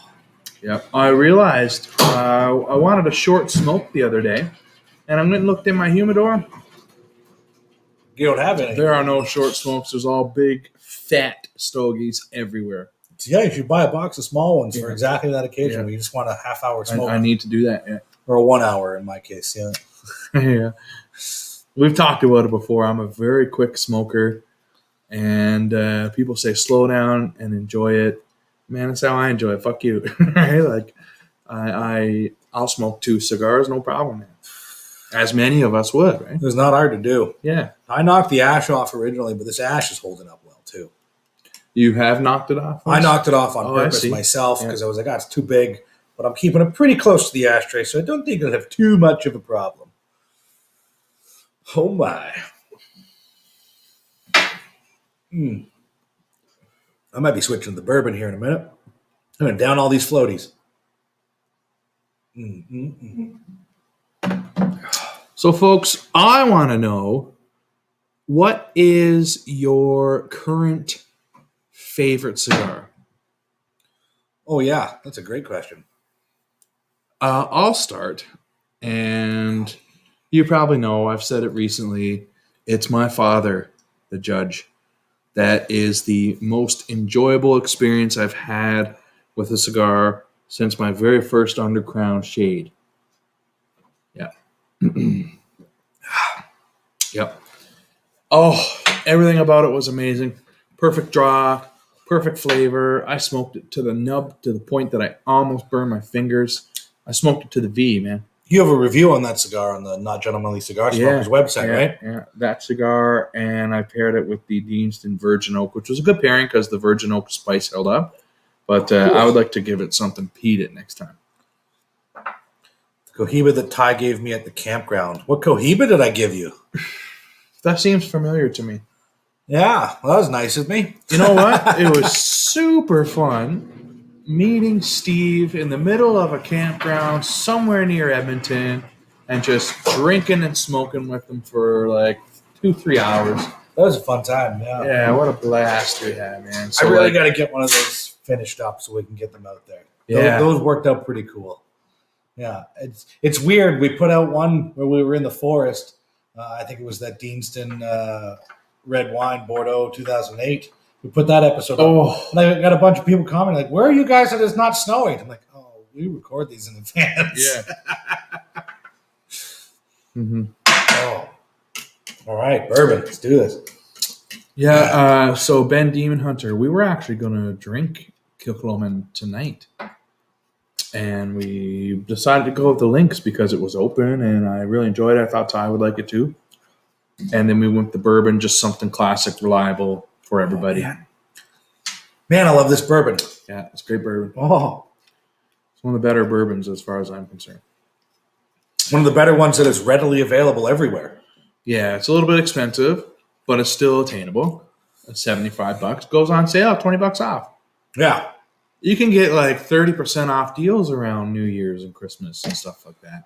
Yep. Even Halloween special. Even Liquor Depot here in town did like a friends and family, and it was like 35% off everything. Yeah. Except for specialty priced items were not discounted. But either way, Yeah. I mean, this is one that I've seen almost every liquor store I go to has the double oaked. And yeah, I mean, if you get it, I think it's worth it at $70. I enjoy it enough that I would gladly pay $70 for it. I But paid $71 at Sobeys, There you go. 73 or something. So it's definitely worth it. And that's when like it's my on sale. third or fourth bottle. Like I have the old copper bottle as well. Sales are $1 or $2. Oh man, it'll go 20, 30, 40% off. I mean, Kensington, look what they do. 15, 20, 25, 30% off, man. Like sometimes these crazy bottles. So Steven, you must stock up whenever you make it out here, eh? You come out to Alberta and then fill your truck and then go home? So Ben says, looking forward to Woodford Reserve and the Double Oak. My advice that you did not ask for is skip the Woodford Reserve regular and just go straight to the Double Oak. I would agree with that sentiment, yes. Woodford Reserve also puts out every year. They do a specialty bottle. It's larger and it always has horses on it. It's to commemorate the Kentucky Derby. The juice inside is no different than their regular. It's just a specialty bottle. I didn't pay attention one time and bought it because I was like, oh, cool, okay, commemorative edition, whatever. It's just regular Woodford Reserve, but spend the extra bit of money and get the double oaked. Yeah. It's worth it. Yeah. Save your money and skip the regular. That's what I do. Listen, we're stepping on landmines, so you don't have to.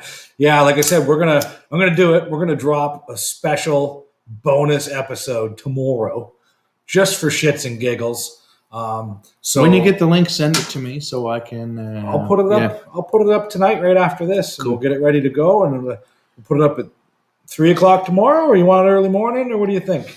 Whatever. Maybe because it's a bonus, I'll put it up for 10 a.m. Fuck it. 10 a.m. pooping time. 10 a.m. poop time, yeah.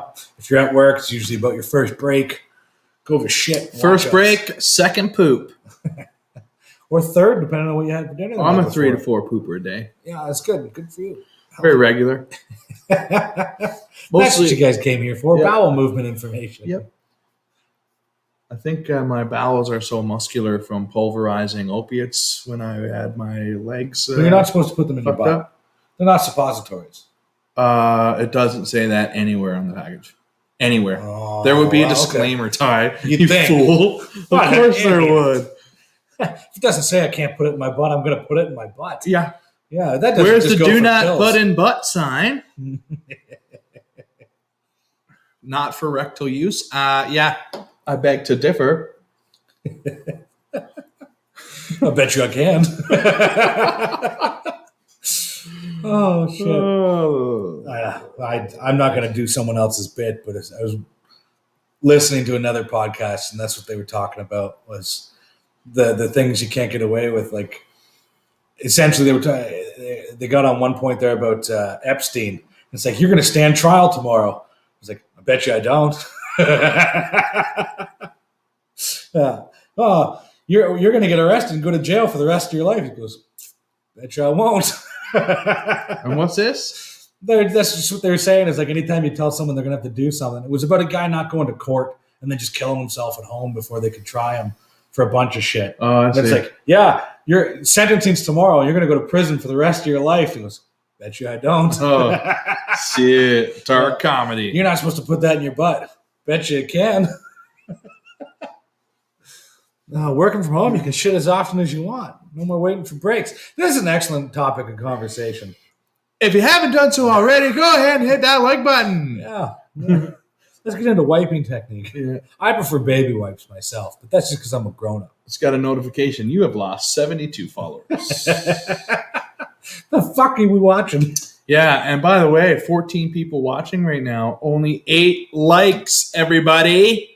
Likes matter on YouTube. It matters to us, apparently. Yep. It matters for the YouTube algorithms. Instagram's a little different because we're doing it for a little bit of a different reason. It's more of a community, whereas YouTube is generating the views and the likes, and it has to be within a certain time, right? Dan, if you showed up on time, you'd see the guest. The guest is gone, sir. Yeah, you missed it. It was good. You can go back and watch. I think we started around the 1 hour mark, maybe around there somewhere. You hit that button before you come. You like it before you even know what's going on. That's why we like you, Stephen. Thank you, sir.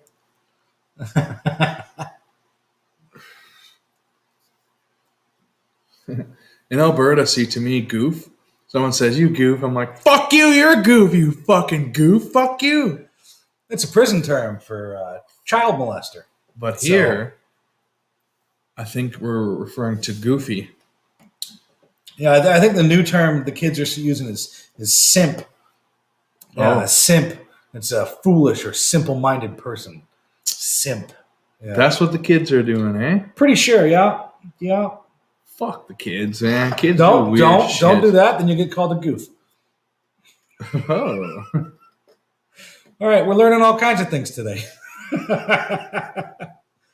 Courtney says she don't like this live yet, so no likes yet. How do we kick guests off and ban them forever? Can we do that? Is that an option? Block user. Yeah, put user in timeout. Yeah, we'll time you out for a few minutes. No, we appreciate the support. Dan says no one's got time for this shit, yet he's here. Well, I mean, he winked. He meant shit. What Isn't does- shit. That is a wink, isn't it? What does that mean about you, Dan? Oh, there we go. Tam says you guys get demonetized on YouTube. We haven't ever been monetized. on we don't YouTube. make money from this. No, man. Your first mistake was Yeah. thinking we were professional enough to earn money. But see, like the ultimate goal for YouTube is to earn enough money that we can support the channel. And Yeah. then maybe we could do this as a job. And then we could involve people on our escapades around the world even. We just want Big dreams, the man. money to pay off the stuff we have now. And then in the future, when that's done, this channel will be able to support our habit of drinking expensive boozes. Boozes? Yeah. Booze? Boozes? Boozy? Boozes. Bees. Boozies. Bees. Yeah. Those. Those cost money. And even the shitty ones, like you'll find out tomorrow, cost Yeah. money. And we drink it so you don't have to. Yeah. And we're hoping we can get to the point where y'all can say, hey, I want to see you review this. And we can go and buy it and review it. And maybe share some and talk about it. You know, that's the ultimate goal. Well, like I said yesterday, we were on this this Glenbergie tasting, and the host of it, Travis, he was kind enough to mention our show, and he said something I never even really thought of. He says that we're doing a no-nonsense show, and we're trying to do whiskeys that are recently out so that you can find out knowledge before you buy it. Now, we do a lot of stuff that's already out, but maybe you haven't bought it, so you can go through our catalog and be like, what do the guys think of this?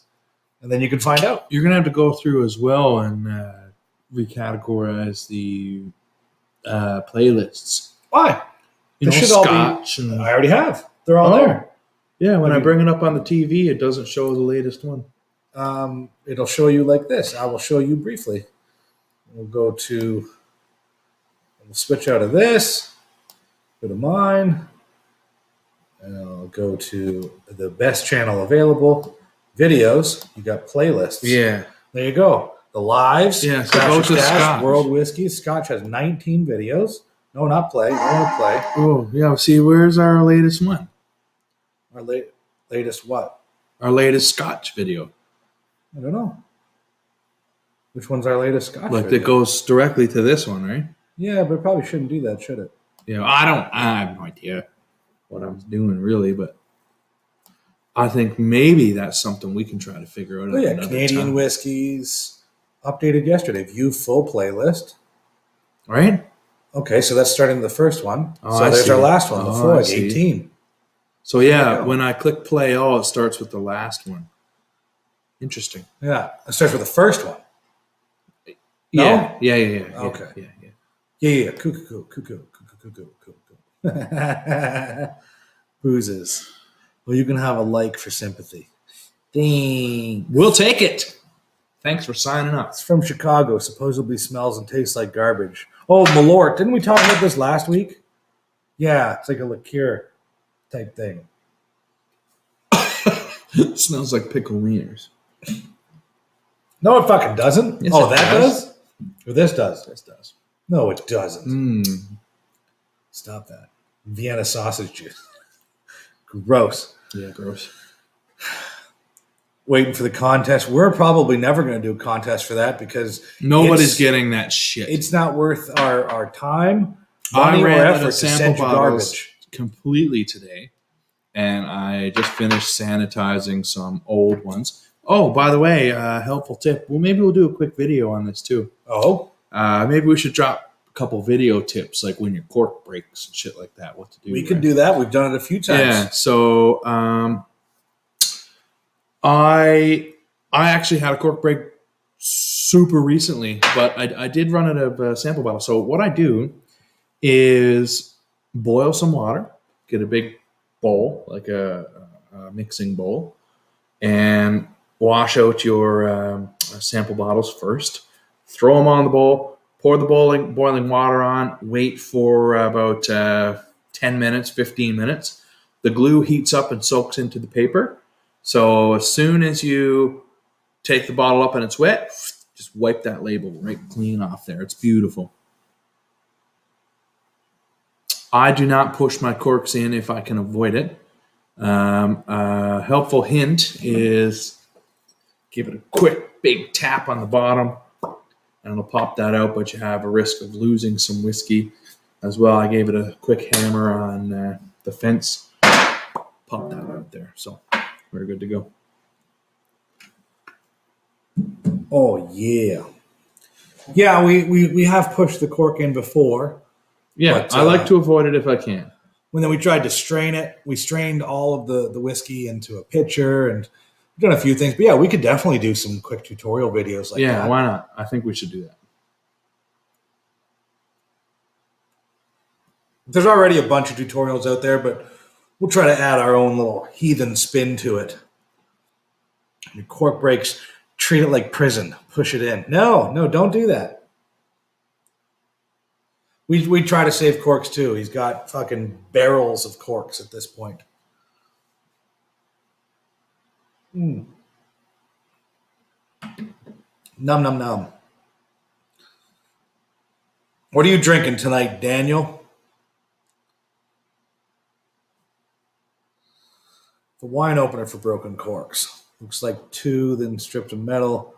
Most of the time, you can slide it past the cork and spin it out. Yep. That's an excellent one as well, but you got to have the ones with the side on there because this disintegrated very badly, as did the Linkwood, and which I still have some as a matter of fact. And if you push that in, it may fall into the barrel, right, or into the bottle. Sorry. I have a bottle of Linkwood from Distiller's Art that I'm looking forward to opening one day. Oh, I'm familiar with that. Are you? Is it good? No, I'm sorry. I'm familiar with that bottle, but I haven't tasted that bottle. So that's very exciting. Yes, I have it sitting I on the like cabinet. Distiller's Art. They have a Glenkeith that's quite lovely, and it's very affordable. I'm just waiting for this ash to fall off. I've had a slight blowout here. A little bit of a bulge happened in there from the heat. What about your Lecheg? I asked him what he's drinking. There's no way he's drinking all his Lechegs. I don't believe him. I think he's just saying that to He thinks tease he's you. got like lots of Lecheg, but he's got like a couple cool ones. Okay. Yeah. I should show him the bottom drawer. No, you shouldn't. He won't show you his Brook Laddie collection. Why would you show him your Lecheg collection? Will a cork restore if you let the whiskey soak in again? This one. This one was loose when I put it in yesterday or the day before, whenever I posted that video. This one was a little bit loose. Now, it's not, right? Listen. It rehydrated perfectly to fit this bottle. So, yes. Almost like What you got to do, yeah, is you put it in there. It's got to be almost tight anyway. And then you just in and out, just getting it nice and moister. Moister. Yep. And God, I hope that's not a real word. It will. Holy fuck. It will rehydrate it a little bit. Not if it's too far gone. Oh my. Oh, yeah. Gave up on cork. Ended up buying a bunch of synthetic corks of varying sizes. So I like synthetic corks just because they hold up, right? But there's just something about the old corks that I really like. Even when they break, I mean, it's like a badge of honor. You got that dusty bottle. It sucks. It's a pain in the ass, but raise your hand, folks. Let me know if you've never had a cork break. I'm curious. I've had dozens at this point break. Try that. There we go. Dozens. I've only had like 2 or 3, but then again, I don't buy a lot of super old stuff. And when I do, and I open it here, if there's ever an issue, we can get it out. So it's not a problem. Oh, there it goes. There goes the ash. There it goes. It wouldn't be a complete Whiskey Heathens live without Josh being a spilly bitch. Ty calls this a spilly bitch. This is minor. This is his life. This is just an ash.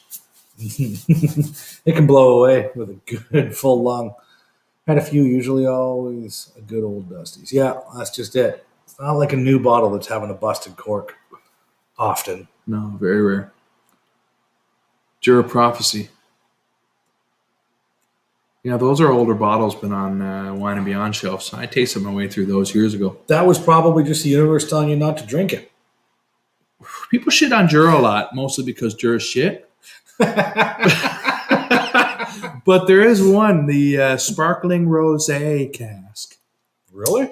Sean did it in a blind, and I was talking to Scooter the other day, and it is fantastic.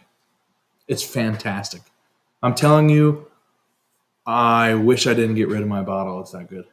Yep. I think you would fucking love it. I probably would, because I am a big fan of champagne and sparkling wines. I like tiny, effervescent, small bubbles. I'm a fan of those. I have literally just soaked in a bathtub and drank an entire bottle of champagne on a Tuesday for fun. So, yeah, I can get behind that, especially if it's finished with that. I mean, it obviously wouldn't have the effervescence in it, but that's why you have scotch and soda sometimes. Sometimes that's okay. Sometimes. Yeah. The Whiskey Heathens. I'm assuming Dan says he suggests that you leave your bottles on their side for a couple days. I don't suggest you do that at all. But I understand what you're saying. It goes up and gets into the cork. But if your cork is just a little bit too loose, you'll get some leakage on the bottle. And me, I will 100% forget that it's on its side. So what I do is several times a day, in and out. And then let it sit. You'll notice whenever he pulls a new bottle out, he always tips it. You first. will always see me do this. And that's because lots of the bottles I have here are very odd bottles, been sitting around for a bit, and it collects sediment down at the bottom. So you want every single person who drinks from your bottle to get the exact same pour. Okay? You want the same amount of sediment. You don't want the person at the end getting all this concentrated flavor while the people drinking the neck pour are like, man, that's shit. Right? But it does change a little bit over time. And it's not just because the whiskey's reacting with oxygen. It's because over time you're tasting more and your palate's developing and changing a little bit as well. Right? Clayton wants to know what's the longest you've had a bottle open for. I've had a few open for a year now at least. You can have them open for a few years. I have had a Highland Park 25 open since 2016. And when was the last time you sampled it? I drink it every year on Baxter's birthday. Fair enough. And does it still hold up? Absolutely. There you go. I've had... So Dan says it was a suggestion from George S. Grant. Okay. And I'm not going to do that. There's a 0% chance you're going to catch me doing that because I will forget about it. I'll forget it's there. But again, I understand the theory. The liquid's going up and touching and reabsorbing in the cork is not given a chance to rest. But if you have a cork that's a little bit too loose, it's going to leak. This one would have leaked on me if I put it on its side. And now it won't now. Now it's like it wasn't like this yesterday. Perfect. Or 2 days ago or whatever. So yeah, that's just my own recommendation based on my experimentation. I've got a bottle of Nika Pure Malt Red that is a screw top. Mm-hmm. That I've That's had great, open. though. I've had it open for 4 years. Yeah, it's great. And I drank it. I inherited more the than a Highland month Park ago. 25 open. Oh, okay. Yeah, and Baxter was dead for about a year after I picked it up. So who knows how long he had it open. And it's still good. It's still good. I've shared probably 20 ounces of that bottle. Well, no, 2 bottles. There were 2 Highland Park 25s. My friend had one and didn't like it and was like, do you want this? And I was like, well, it is one of my most favorite whiskeys that I've ever tasted in my entire life. So I'm going to be honest with you folks. I poured one into the other and made a full bottle of Highland Park after I killed it down so much. I feel like It's okay. both the same batch at 48.1%, 48.1, yeah. There's 47.5 as well. It's not quite as good. There's 45% as well. It's not quite as good. 48's where that.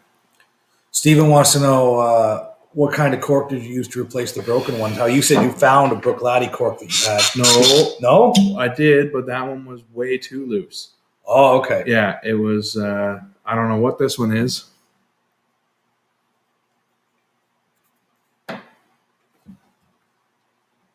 Just one of my many corks that I save.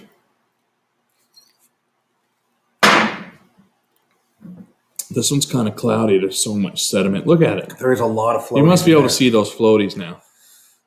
If you hold See it it? still, yeah, you can see them spinning around in there. Yeah. Some of that is... No, none of that's cork. The cork bits are all consumed. No, one almost felt like it was like a small piece of wrapper from the cigar almost. Yeah, it's just little shavings of weirdness. Little floaties of delight. Oh, my. But I think Tam said you can buy synthetic corks and have on hand if you wish. I just prefer using another old cork just because it's fun to me. And sometimes I can see, hey, this was a Glendronach cork. Hey, this is a Glenfarclas cork. And it's just fun to put it in there if it works. I'm going to knock this ash off, but it's been holding up well. I'm impressed with the cigar. I mean, the novelty of the size is one thing, but it came off nice. See, to me, the size novelty is almost everything. I'm attracted to a cigar that's going to take me a long time to smoke because everything else takes me a short time to smoke.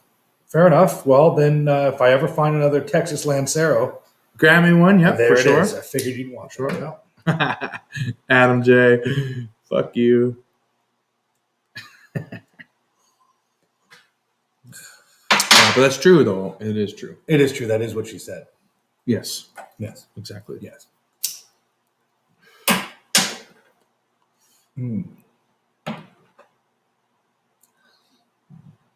Soak your saved corks in water.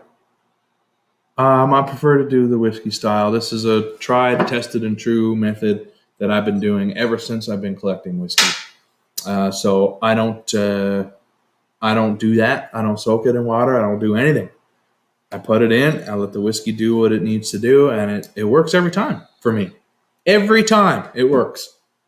There's never been Not once. 60% of the time it works every time. No, 100% of the time it works every time. folks.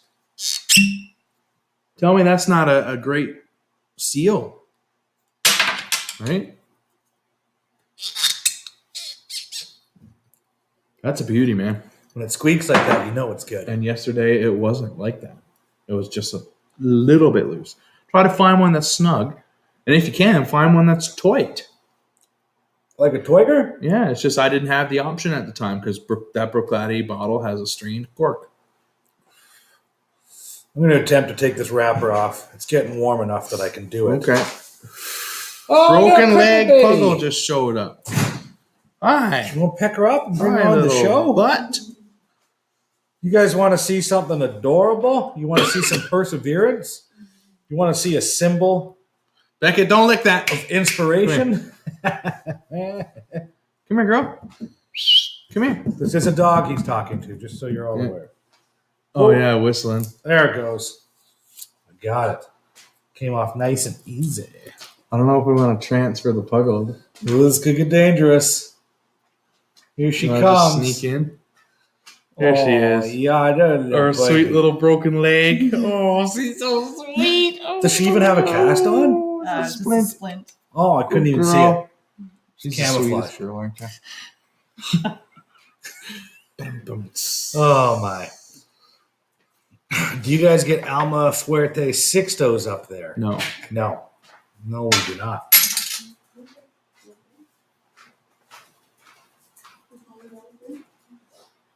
Is that a big fat gauge cigar, Tam? Because I feel like I would remember if I saw that. Tam, we were talking about those placenta. Placentias? Yeah. The hexagon box presses? I smoked one at Q after G Hoff recommended it. Oh, I smoked it that night when we went to that event. Yeah. Yeah. Cool. Hex press, yeah, 60 gauge. Oh my God. That was an enjoyable experience. It's one of the ones that sticks in my mind as being amazing. No doubt the ambience and the company had something to do with it. Right? That was a good night. Every time we go to Q is a great time. We meet up with Chris from Not Gentlemanly Cigar Smokers quite often. We'll meet up with Rocky and Adam J. If there's time in his schedule, he'll smoke a cigar with us for sure and have a couple drams. Adam J., the Whiskey Heathens transportation hub. Yeah, I gotta say, Adam J. Has often drove me around hunting at liquor stores like you do. I'll say, here's where we need to go. Drive us there.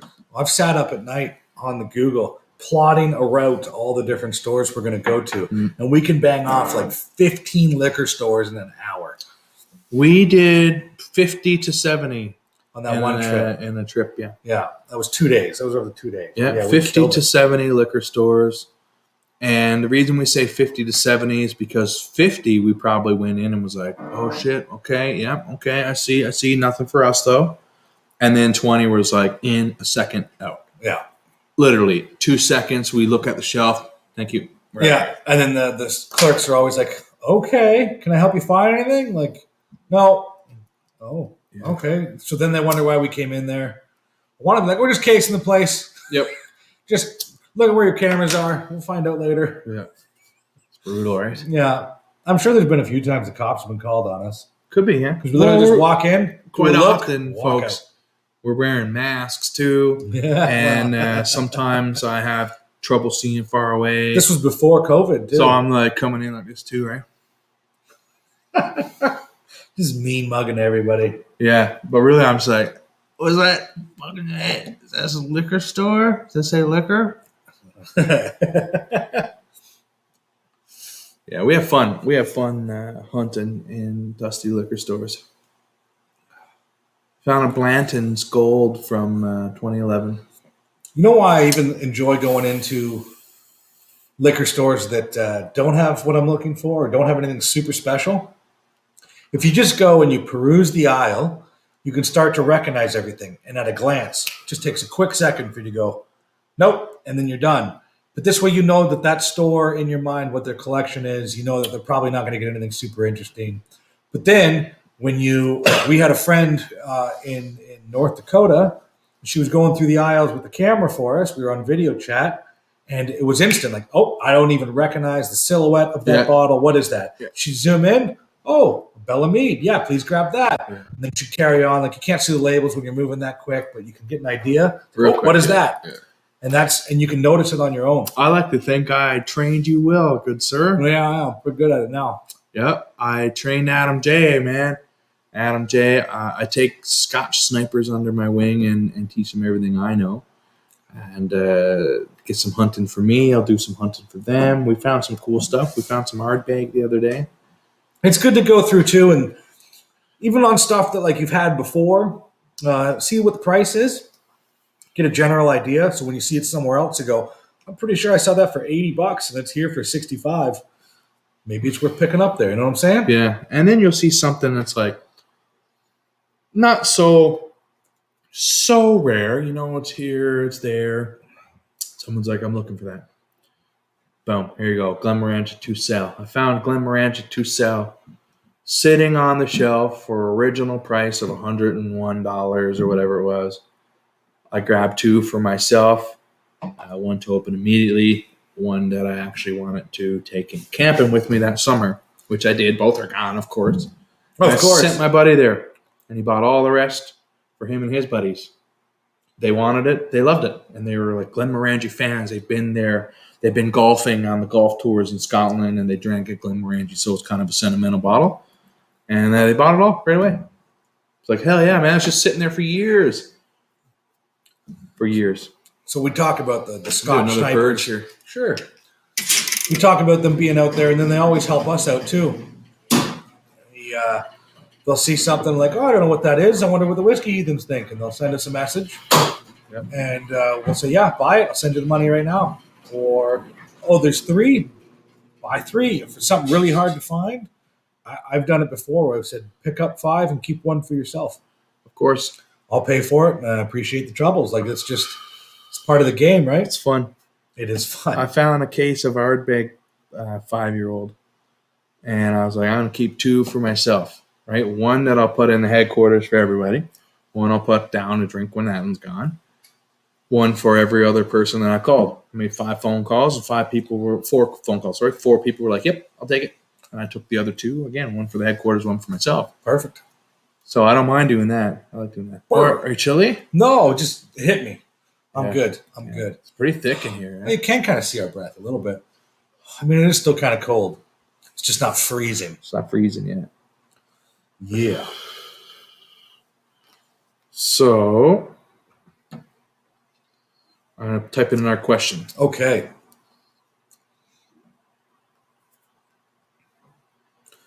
Ba-da-ba-ba-ba.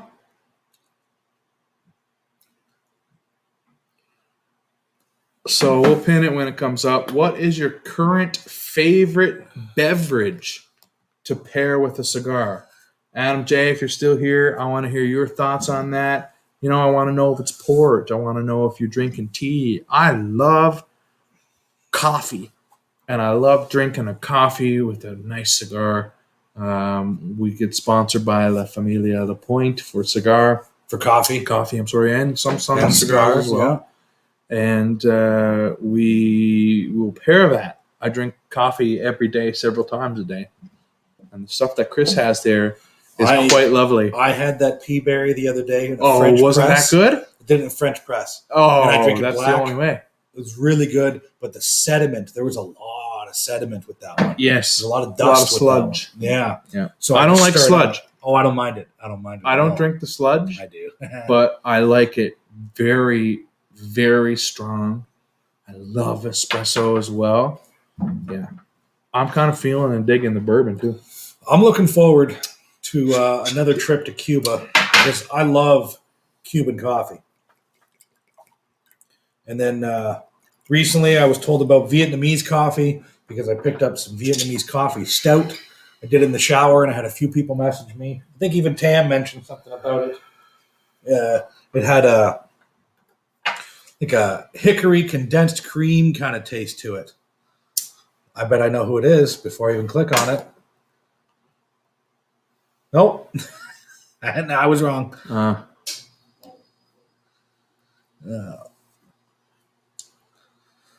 So Tam likes Americano or a fresh mocha pot espresso, bitter and black as night. I like that. I like the bitterness. But I'll throw a pinch of salt in there. And it's just nostalgia, pure nostalgia, likely. It's association. My mother always put a pinch of salt in my coffee grounds, in her coffee grounds, in any person she ever made a coffee for. Excuse me. She would put a pinch of salt in with the grounds. Would you tell them? Or was it just a surprise? No, every it's time? just, hey, do you want a coffee? And that's just how it goes. Yeah, it's At the like Ward no one household. asked. Yeah, no one asked anything. It's just like, yeah, I'll take coffee. Sure, what do you take it? Everybody's like 17 sugars and 12 cream. Me, I'm like, Mama, give me that black, dark as night. And that's like a cliche now. I see now it's trendy to have black coffees, right? I don't know if it's trendy. It's, you know what? Well, I guess what's trendy is those crazy chinos. You know what I mean? Mochaccino. No, I think the whole black coffee thing is almost associated the same with drinking your whiskey neat. like you see that comment on a lot of the forums a lot, like, well, I hate assholes that think they're superior because they drink their whiskey. I like to add Coke or I like to add ice. Hell yeah. And it's like, you drink it any way you want. Yeah, it's do it up, yours. right? But I would argue that you don't like the whiskey if you are adding things to it. You like that whiskey with something else. Which is fine. Yeah, nothing wrong with it. But you're not just enjoying that whiskey. Well, see, You know what I mean? Adam J was a mixer for years. I was a mixer for years. And Double type thing? Yeah, double, sure. And there came a point where I was like, Adam, why don't you, instead of drinking this whiskey, and Bill as well. Adam was like right away, whatever you tell me, man, I'll give it a shot, right? He's like, I'll try it. My buddy Bill, I said, try it with a 7-Up now instead of a Coke. Here's your first transition. Instead of dark beverages, you move to light beverages. You move away from Coke to sparkling water. You move away from that to water and ice, and then you move away from that to ice or water or vice versa. And then eventually you start just a little touch of water, and then you want it neat. And there's a transition. You don't have to start drinking your whiskey neat right away. You drink however you like it. And then work up to trying it neat. And I bet you'll appreciate the flavors. Yeah. Because I drank 5-Star and Gibsons for years, right? And with 7-Up. So, on the topic of coffee, I do enjoy, you're saying, the trend with the frappuccinos and cappuccinos and the different espressos and shit. I'm one of those basic bitches that really enjoys a pumpkin spice latte. I had my first with Thai. Yeah. What is that? That's the coldest fridge in Fort McMurray. That's what that is. Oh my God. Oh, buddy, you put it in the right part of the fridge, and there's just a little bit of slush in that bastard. I also I enjoy chai tea or a chai tea latte sometimes as well with some cream and stuff. And I'll say that it's goes great rare. with a It's cigar. rare, Thai, but with a cigar. With a cigar. Oh, Yeah, I would yeah. try that. Given a time, I would be like, sure, I'll try a chai tea. Maybe once a year at my massage, I'll be like, yeah, give me a fucking chai tea, man. I'm in the mood to feel pampered and relaxed. There you go. Yeah. Chai tea's nice. Yeah, I like do the like it. spices. But you know me, sweet. I just can't do the sweet unless it's pastry. Fair enough. Right? I don't like sweet drinks. I don't like fruit in my drinks. People bring you water with lemon. Get that shit out of my fucking water. Yep, I don't like fruit in my fucking drinks, and I don't like sweetness in my drinks. Generally speaking. I'm going to interrupt you for a second. Getting all worked up here. Where did we land on the whole beer, no beer situation? 100% beer. Yeah, I'm Because going to put them in the fridge then. they're in the fridge. You put those beers in the fridge? I put them in the cold fridge in Fort McMurray. Oh, fuck, you did too. Yeah, what do you think? Why? You think this is, partner? Do you think that one of the fabulous producers is watching in the background? Could Doubt us it. out some pint glasses and a bottle opener. I have a bottle I highly opener. doubt that. I have a bottle opener. We just need some glasses. I had a rum finished beer. That was lovely. Well, speaking So of good. drinking things with cigars, So good. I do like a good stout with a cigar Me too. as well. Me too. So, with that being said, if we were to magically have some pint glasses appear somehow in the next 10 minutes as we hit hour 2 of what is potentially another 3-hour live, we're going to bust out some pretty special beers too. Yeah, I'm excited for it. Now, one we've done on this show before. We did it on a live before these lives were popular enough to go for 3 hours. What I enjoy about these lives once a week is we get the same group of people showing up that we get to, now we're involved in these people's lives, basically. Yeah, this feels like our weekly hangout with Yeah. our friends. I mean, And we get a Tam's new always person here, here Ben's and always there. here, Dan shows up a Yeah, lot of the super time, fun. Steve's always here. Adam's Adam's been joining a lot lately. Adam J's my bro, like legit, like, This just feels like a good Sunday hangout. I like this it. is what me and Adam J would do with Bill and Jordan, like drinking around the living room and in the garage and smoking cigars. And then Ty came into the picture a little bit later than some of the boys. but it's nice to be able to connect with people, even though we're so far apart right now. We still feel kind of close, right? Yeah, it's fun. Yeah, I really enjoy it. This is, I won't go so far as to say therapy, but it is therapeutic. Oh, for sure, man. People meditate in all different kind of ways. And who am I to tell you how to meditate? But I can tell you how I meditate, and it works for me. This right here. Yeah, damn right. I don't go to church on Sunday morning, but I'll be here live Sunday night. The producer! Oh, the bestest. My lioness. Thanks, David. Oh, she's good. So, well, we got the cigar still going. Look, she rinsed them just... I like to always rinse my glasses. They could be polished clean, folks, and I'm still going to rinse and shake that shit out. Should I bring both right now, right away? If you want to. Yeah. Listen, I had that rum one, the one with the whale. I never had the other one before. Is that O'Hare's? No, What? no, I got an O'Hare's Irish Stout for the shower. Okay. What are we opening first? Whichever one you want, my friend. Are we opening both of these? Yeah, we're going to drink both tonight. Okay, let's start with the rum because I've had this before, and I think this one will overpower if we do it first. Okay, so you want to do this one first then? Is that what you're saying? Yes, I've had this one. You want to do this one first? Yeah, love it.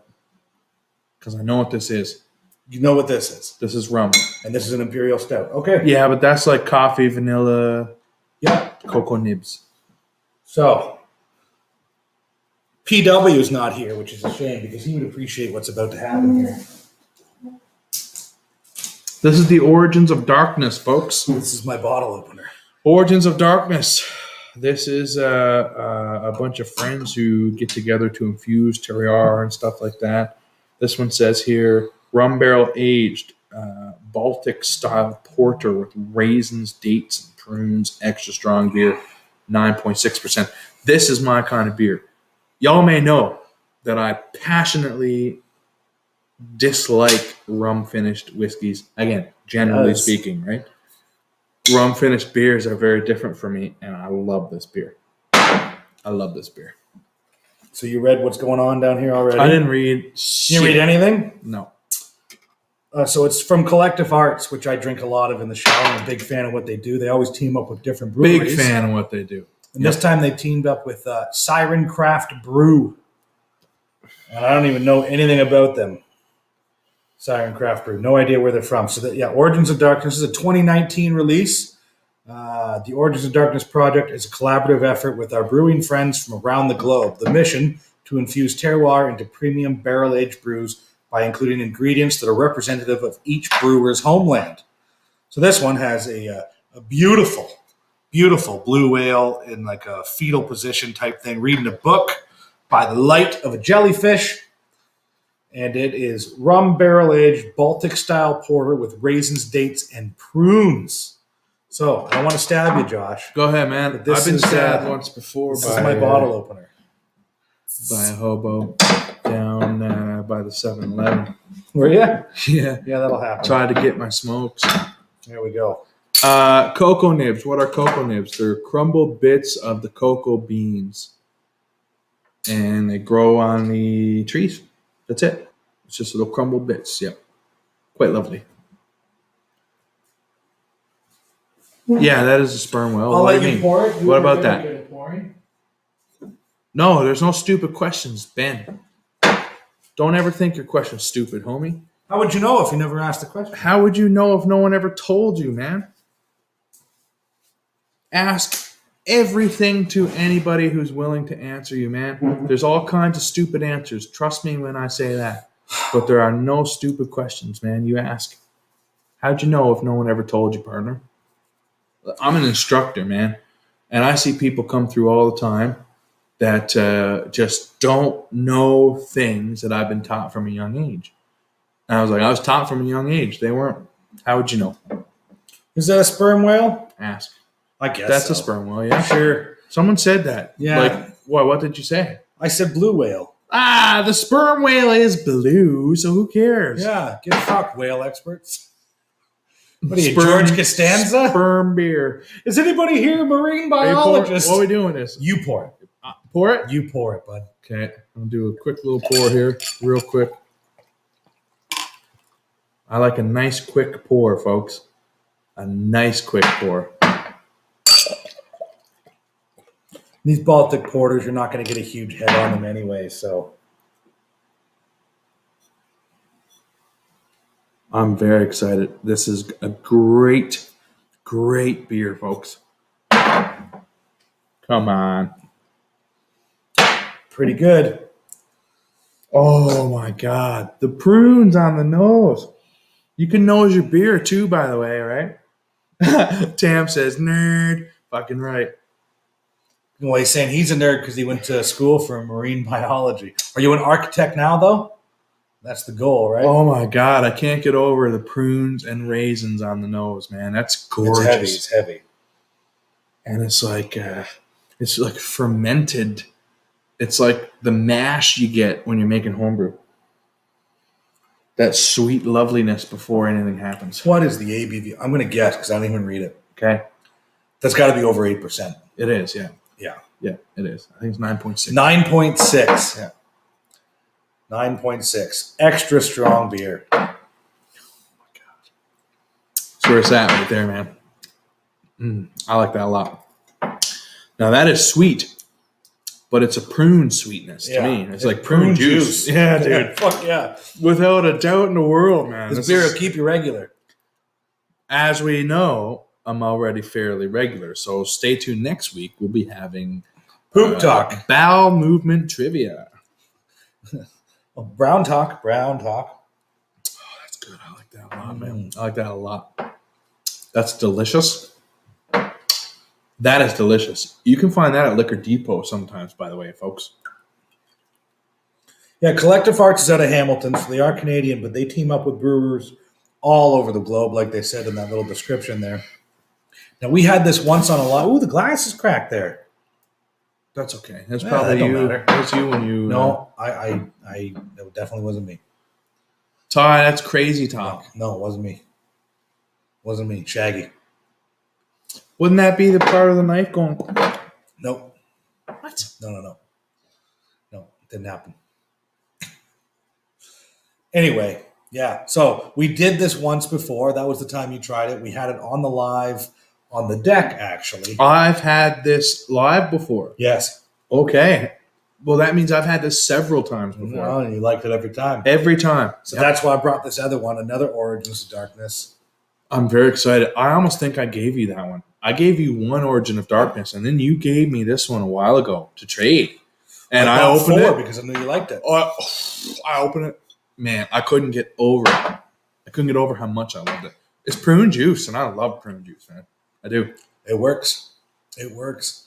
The porter influence is there, which is nice. I mean, it is a Baltic porter, but I'm not getting so much of the cocoa nibs. But this one's not cocoa nibs. This is the one that's cocoa nibs. Yep. Oh, so that makes sense perfectly, Ty. Okay, good. Yeah.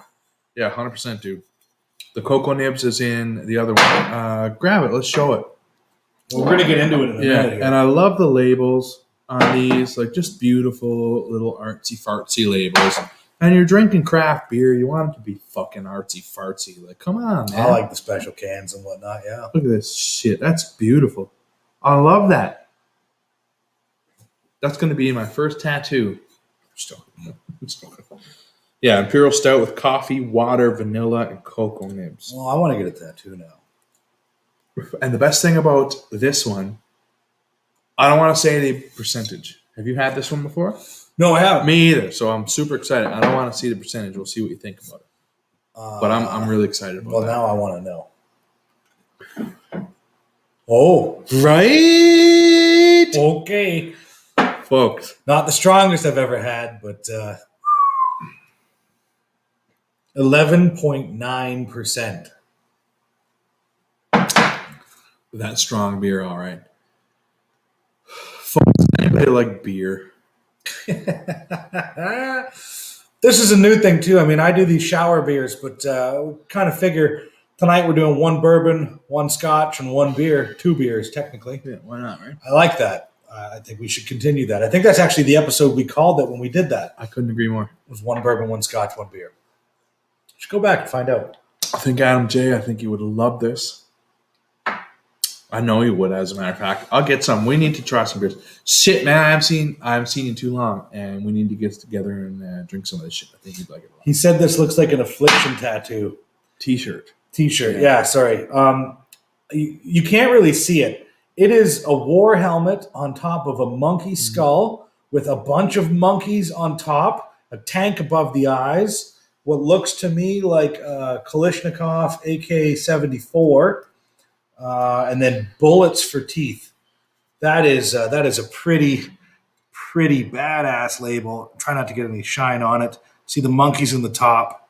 That's fucking cool. Does it say who the artwork's by? Yep, art. Jerong Lin from Jackson, New Jersey. Show it again now. We'll get rid of the comment. Yeah. There it is. That's gorgeous, man. Yeah, see the tank there. Love it. The AK-74 down there. Not an AK-47. There's a difference. We'll get into that another day. We won't because we don't. Check out Josh and Ty's Random Gun Show. Sometimes on the Whiskey Heathens channel. Today we're drinking beer and shooting Glocks. Yep.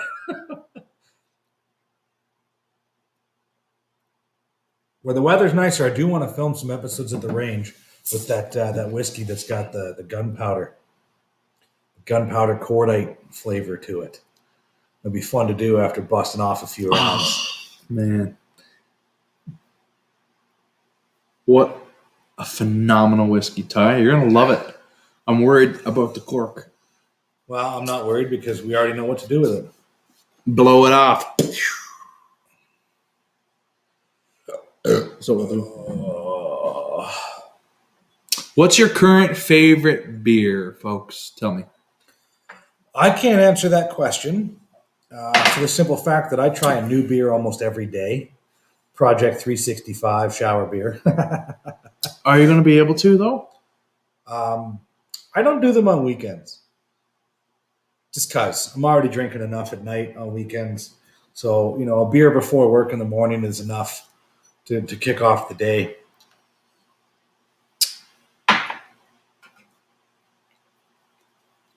But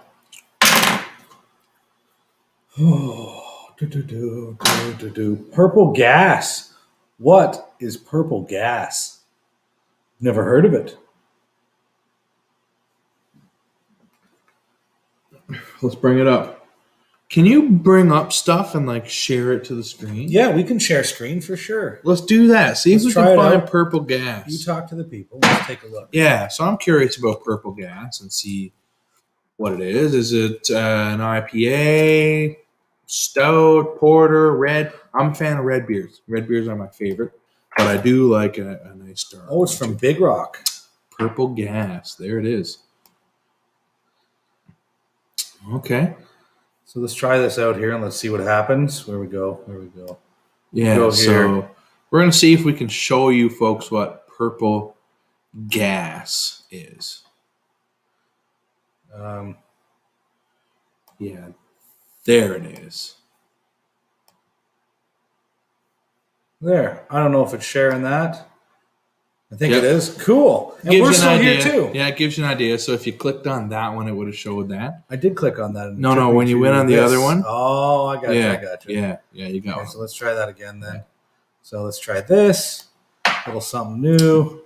Share screen. Yeah. Chrome tab. That there one. It is, yeah. Share. So we have Purple Gas. Yep. Purple Gas by Big Rock Brewery on the Canadian prairies. Gasoline price with reduced taxes for farm use has long been identified by adding purple dye. That's true. Dyed diesel, yeah. Mm-hmm. While some provinces have phased out their purple hazed tax break, it evokes instant memories for anyone once connected to rural living in Canada. Cool. It's a fruit vegetable beer. Interesting. What the fuck does that mean? Interesting. Cool. All right, well. Cool. Yeah, I like that. Just give you an idea. That was cool. Clear my browser history. There's nothing there. I'm not worried about it, bud. This is a work computer. Uh, It's just the anarchist cookbook and porn and Chinese fart porn and average stuff. how to make cocaine in your bathtub type shit. No, Nothing big. don't make cocaine in your. Adam, remember Tony Walsh? Oh, that poor bastard. That poor bastard. Definitely a summer beer. You're right. So I've been thoroughly enjoying stouts. I agree with people that say it's always stout season, but for me, the real stout season is winter. Porters and stouts is what I've been doing a lot of lately. A lot of oatmeal Late fall. stouts, coffee stouts, chocolate milk stouts. Like fucking, that's my thing. See, oatmeal stouts for me are fall. And Okay. then porters and stuff, stouts in the Christmas time. But I also love dark ales. Well, we don't get Love fall dark ales. here in Fort McMurray. That Black Tusk winter ale, loved it. That could be a daily drinker easy in the winter. So when the weather's nice out, I'll be switching over to probably more Nipas, a lot of sours, some lagers. Sours. Give me the sours. Love sours. Love sour beers. Tell you what else I love, believe it or not. Oh, Rattlers. yes. But, Super sweet, but I love them. well, no, here's the trick to Radlers. I know that it's very unlikely that you're going to stock flavored vodkas here in this house. Yep. There's one vodka in there Yeah, just that one. I think is flavored like vanilla or something. Well, no. So what you want to do is if you're going to have like a grapefruit rattler, traditional rattler that's usually sitting between like 1% and 3%, Mhm. right? Get a shot of Smirnoff or Van Gogh Mandarin or orange flavored Yeah, vodka. I used to do it for and a breakfast. single shot into, yeah, the, man. into the rattler. When I was home in Newfoundland, we would go to the Bagel Cafe. We would have sushi on the harbor for breakfast, right? And when Sounds we were wonderful. staying in St. John's, my wife always rents these amazing Airbnbs. So we would go for breakfast, for brunch, often around 11. That was breakfast. We're getting up. We're smoking. I'm having a cigar and my coffee. It's beautiful. We're on vacation. And we would go to these little spots, and I would always have a rattler with a shot, usually of a grapefruit or an orange, any citrus that they have, preferably orange. Yep. And drop that shot right in there, man. Yeah, that's the way to drink. And we would rattlers. walk the harbor and walk Duckworth Street, like, oh, So you probably had the Stiegel Rattler because that's been the one that's 100%. been around Yeah, before craft 100%. beers really blew up. yeah, it's got the it's got the diner vibe on the. That's right. can, yeah. Picnic table, Yeah, dude. picnic Hell blanket yeah. type thing. Yeah, That's yeah. my vacation fucking dream right there, man. That's the same way. Todd, you got to come, my dude. You got to come to Newfoundland and like stay at the cabin and shit. Like, Adam, No, Jay, I don't tell want him, to. man. I don't want to.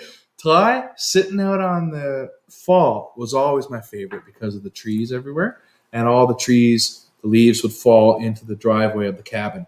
So coming into the cabin, me and Terry stays there when we're home. It's just orange and red and yellows and the most immaculate colors you've ever seen in your life. Out front is the Atlantic Ocean. That's just flat like a mirror.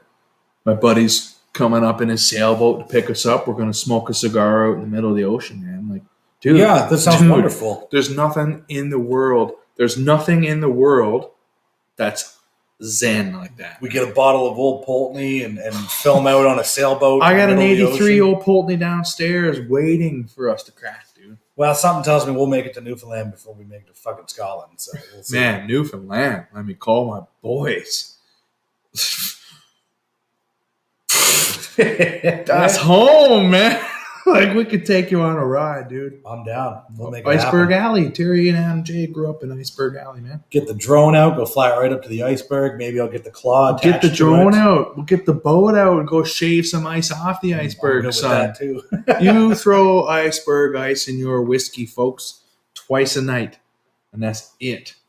You don't need to refill the ice because it's iceberg ice. It lasts forever. That sounds like good ice that you could waste on some AC neat Indian whiskey. But I'm telling you right now, man, dude, we got to do this shit. Okay. Yeah, Well, it's we'll on. get that in the works. Maybe we'll go visit Signal Hill. My dude, we're in it. We'll talk. We'll go see Andrew Daw from Signal Hill Whiskey. Drink Signal Hill at Signal Hill, man. That sounds wonderful. There's no other way. Oh. I am just getting rustled up right now. Because when I'm home, I've been away from home since I was 19 years old, man. So I've been away for a lot of years, right? No doubt. But when I go home, it's just party for 2 weeks, man. The best food, the best sushi in the world, that I've experienced. I'm gonna argue with you. I've experienced, dude. It's got fresh on the boats and brought into the restaurant, man. Right there, sushi butter in Vancouver is pretty good. I would agree. A little closer to the Japanese markets.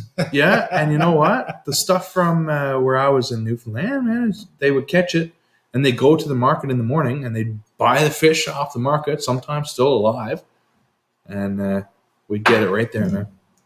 Is that the Signal Hill in Halifax where that's from? Cod. No, it's not from Halifax. Signal Hill, Newfoundland is the first radio signal ever sent, wasn't it? Something like that? Mm-hmm.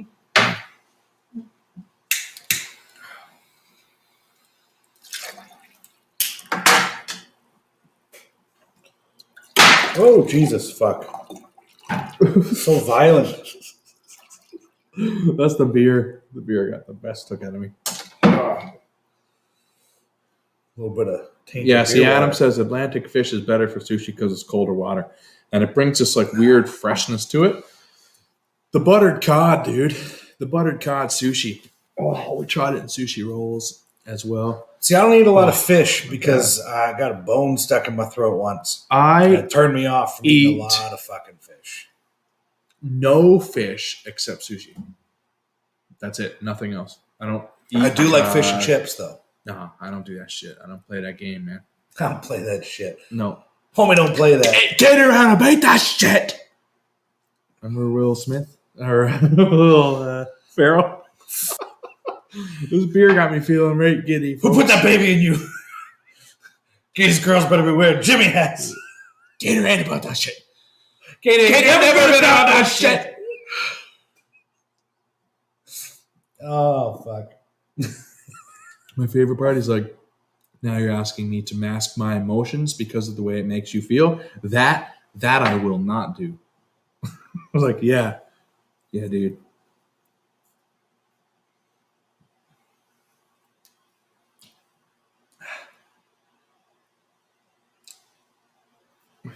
I really enjoyed sushi at St. John's Harbor, man. Overlooking the harbor, looking at the ships.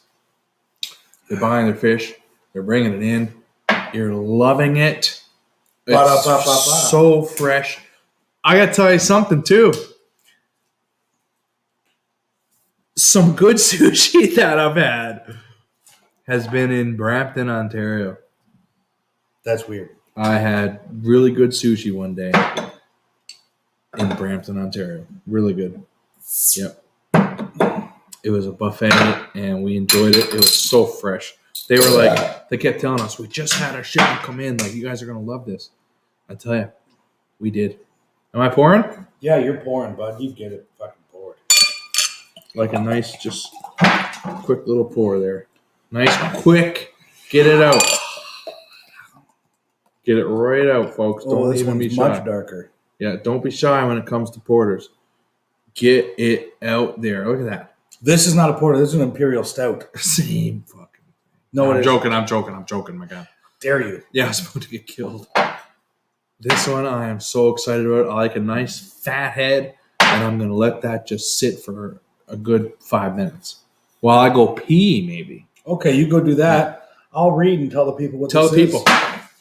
Tell the people. So, again, another one from Collective Arts. This time they paired up with Prairie Artisan Ales, PAA. This is the Origin of Darkness Imperial Stout with coffee, wafer, vanilla, and cocoa nibs. It's an extra strong beer at 11.9%. Oh my. Now, this was also 2019 release, again, with the Origin of Darkness. And then it says the exact same thing that I read to you before, so I won't repeat it. This art is also from Jianrong Lin from Jackson, New Jersey. And water, barley malt, wheat malt, flaked oat, cocoa nibs, coffee, lactose sugar, maltodextrin. I don't like it when there's ingredients I can't pronounce. Hops and yeast. Contains barley and oats. Brewed at Collective Arts Brewing in Hamilton, Ontario, Canada, in collaboration with Prairie Artisan Ales. Bam. So that's what's about to go down now. Now, I have not had this before. This one has been sitting in my fridge for a while, and I'm excited because this Origin of Darkness from Collective Arts, I haven't had one I didn't like yet. This one is going to be drastically different from that Baltic Porter. It's also much stronger. Like I said, almost coming in at 12%. But that is going to pair nicely with this cigar. Is maltodextrin a thickening agent? That is a great question that I don't know the answer to. Again, I'm not a beer expert. I just like drinking it. And I'll just tell you if it's good or bad. I've been doing this whole 1 to 10 rating scale on my shower beers. But again, that's not accurate. I had one the other day that while I was drinking it, I thought it was maybe a 6. And I think I downgraded it to a 5. I posted it. I tagged the brewery. They did not respond. It's one of the first breweries that has never said anything. Lots of them comment or send me messages like, hey, glad you enjoyed it, or can we send you something else you might like? These guys did not. They were not happy with my review. I don't normally have a lot of negative reviews because I usually pick things that I think I'm going to like, and it turns out that my opinion of myself is good. So, yeah.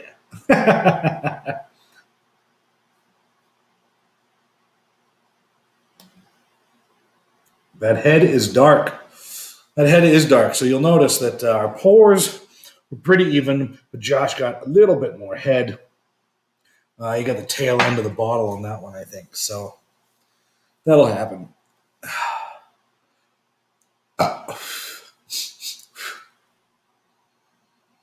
Oh, man. I swear, this is going to be good. Coffee right off the bat. Chocolate is in there. When I think of wafers, I think of like vanilla wafer crackers. Like that was like the kind of cookie cracker thing you get at your grandparents. It's not something I'd ever go out and buy for myself, but when you're rummaging through the snack drawer at grandma's house, this was usually something that was there. So that's what I think that is. Josh, I wasn't supposed to do something. You are. When you hear wafer, what do you think of? When you think wafer cookies? Wafer cookie. I think like the really light, airy, Wafers, bubbly yep. wafers with a little bit of stuff in the Little middle. bit of lovely Two wafers. cream in the middle. You could get vanilla, strawberry, and chocolate. Vanilla was the best, of course. I feel like we should switch our glasses. No, I'm just kidding. What do you mean?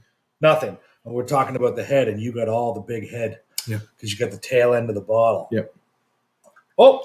Would you like to switch? No, I'm teasing, bro. Are you sure? It's all good. Yeah, for sure. It's all good.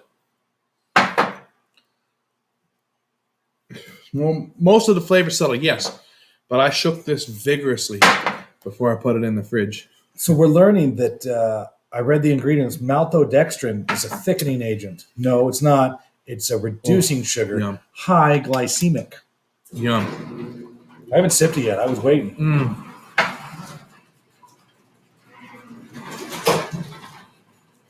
Oh, yeah.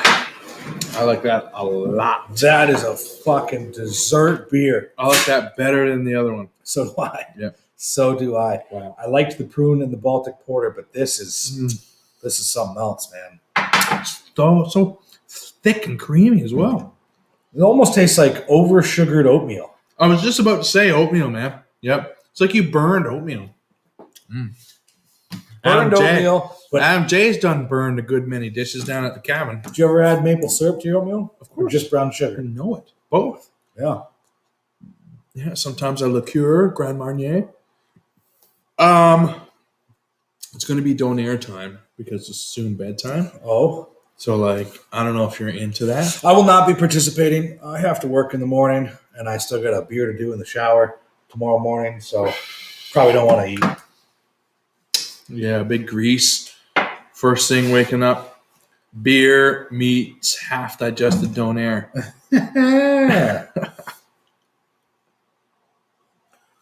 Oh, yeah. This is lovely. I have one more. One more I'll do a shower beer review on, but Nice. fuck, that's good. This particular one, Mm-hmm. very good. Yeah, that is. I don't notice the damn near 12% ABV on that either.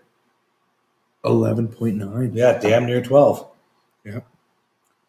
That's a nice. Wow, that is so good. Man, we didn't get nearly as many people tonight as I thought we would. That's a shame. No, we had a steady go. We had the usual show up. We love you fucks. We love our regulars. Cheers, everybody. This is like hanging out with friends. I think what we'll end up doing. Oh yeah, cheers. Sorry. I think what we'll end up doing. I like bringing guests on. That was fun having Brian here talking about a special. I'm looking forward to watching that on Wednesday. Obviously, I'm going to watch it after our video goes up. We watch our video before Brian. I like Brian, but we're more important. So I like having him on. But I think what we'd like to do, we had Cam join us one night. I think we should have some of our regulars join us. Yeah. Look who just showed up. PW, I talked about you 5 minutes ago. Yeah. I said you would have been super excited to see how I open these beer bottles. He used the back end of my fixed blade knife. Let me see. Yeah, don't cut anybody or yourself. I see. Yeah, I like that. Yeah, it's one of my favorite knives. Yeah.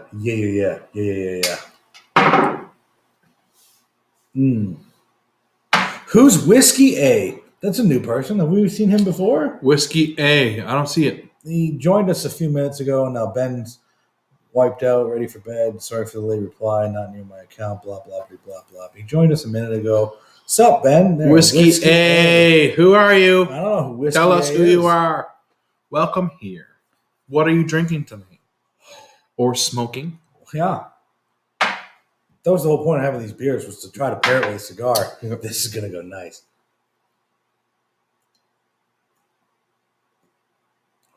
I'm almost down to my point where I'm done. But this is still lovely and not hot. I wish that... You still got fucking an hour. Dude, I know. This live doesn't end till this cigar ends. Probably eating Donair and then gone to bed before Ty's done that. That's humongous. Well, let's purge it. Let me knock this off. Sweet sauce on my Donair, dude. Sweet sauce, yep. There's no other way. Actually, I'm going to order that right now. Probably going to get some deep fried mushrooms too. Just because I like to be healthy and eat vegetables. Yeah, Joma's is the way to go for me. They're around the corner. Have them on my contacts. I eat a lot of Donairs. Let's put it that way. Okay. Whiskey A, you're drinking Deanson 12. So are you on Instagram? Do we know you from Instagram? Yeah, we're wondering who you are, Whiskey A. Yeah, how do Thanks we for know letting you? us know what you're drinking, but we want to know who you are. And Tackle Central PW, thanks again for joining us. Like I said, you would have liked this knife I got. Yeah, you'd really like it, actually. I saw you got a wicked new Spyderco. Big fan. Big fan.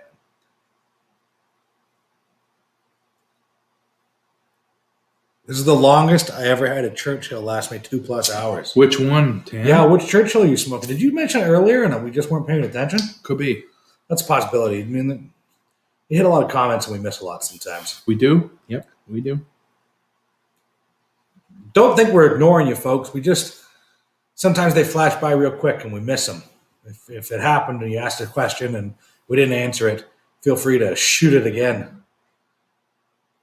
Tackle is drinking a bottle of Woodford Reserve Distiller Oh, Select. funny you said that. Oh, that's ironic because we're drinking Woodford Reserve Double Oak. Double oaked. Yes, boy.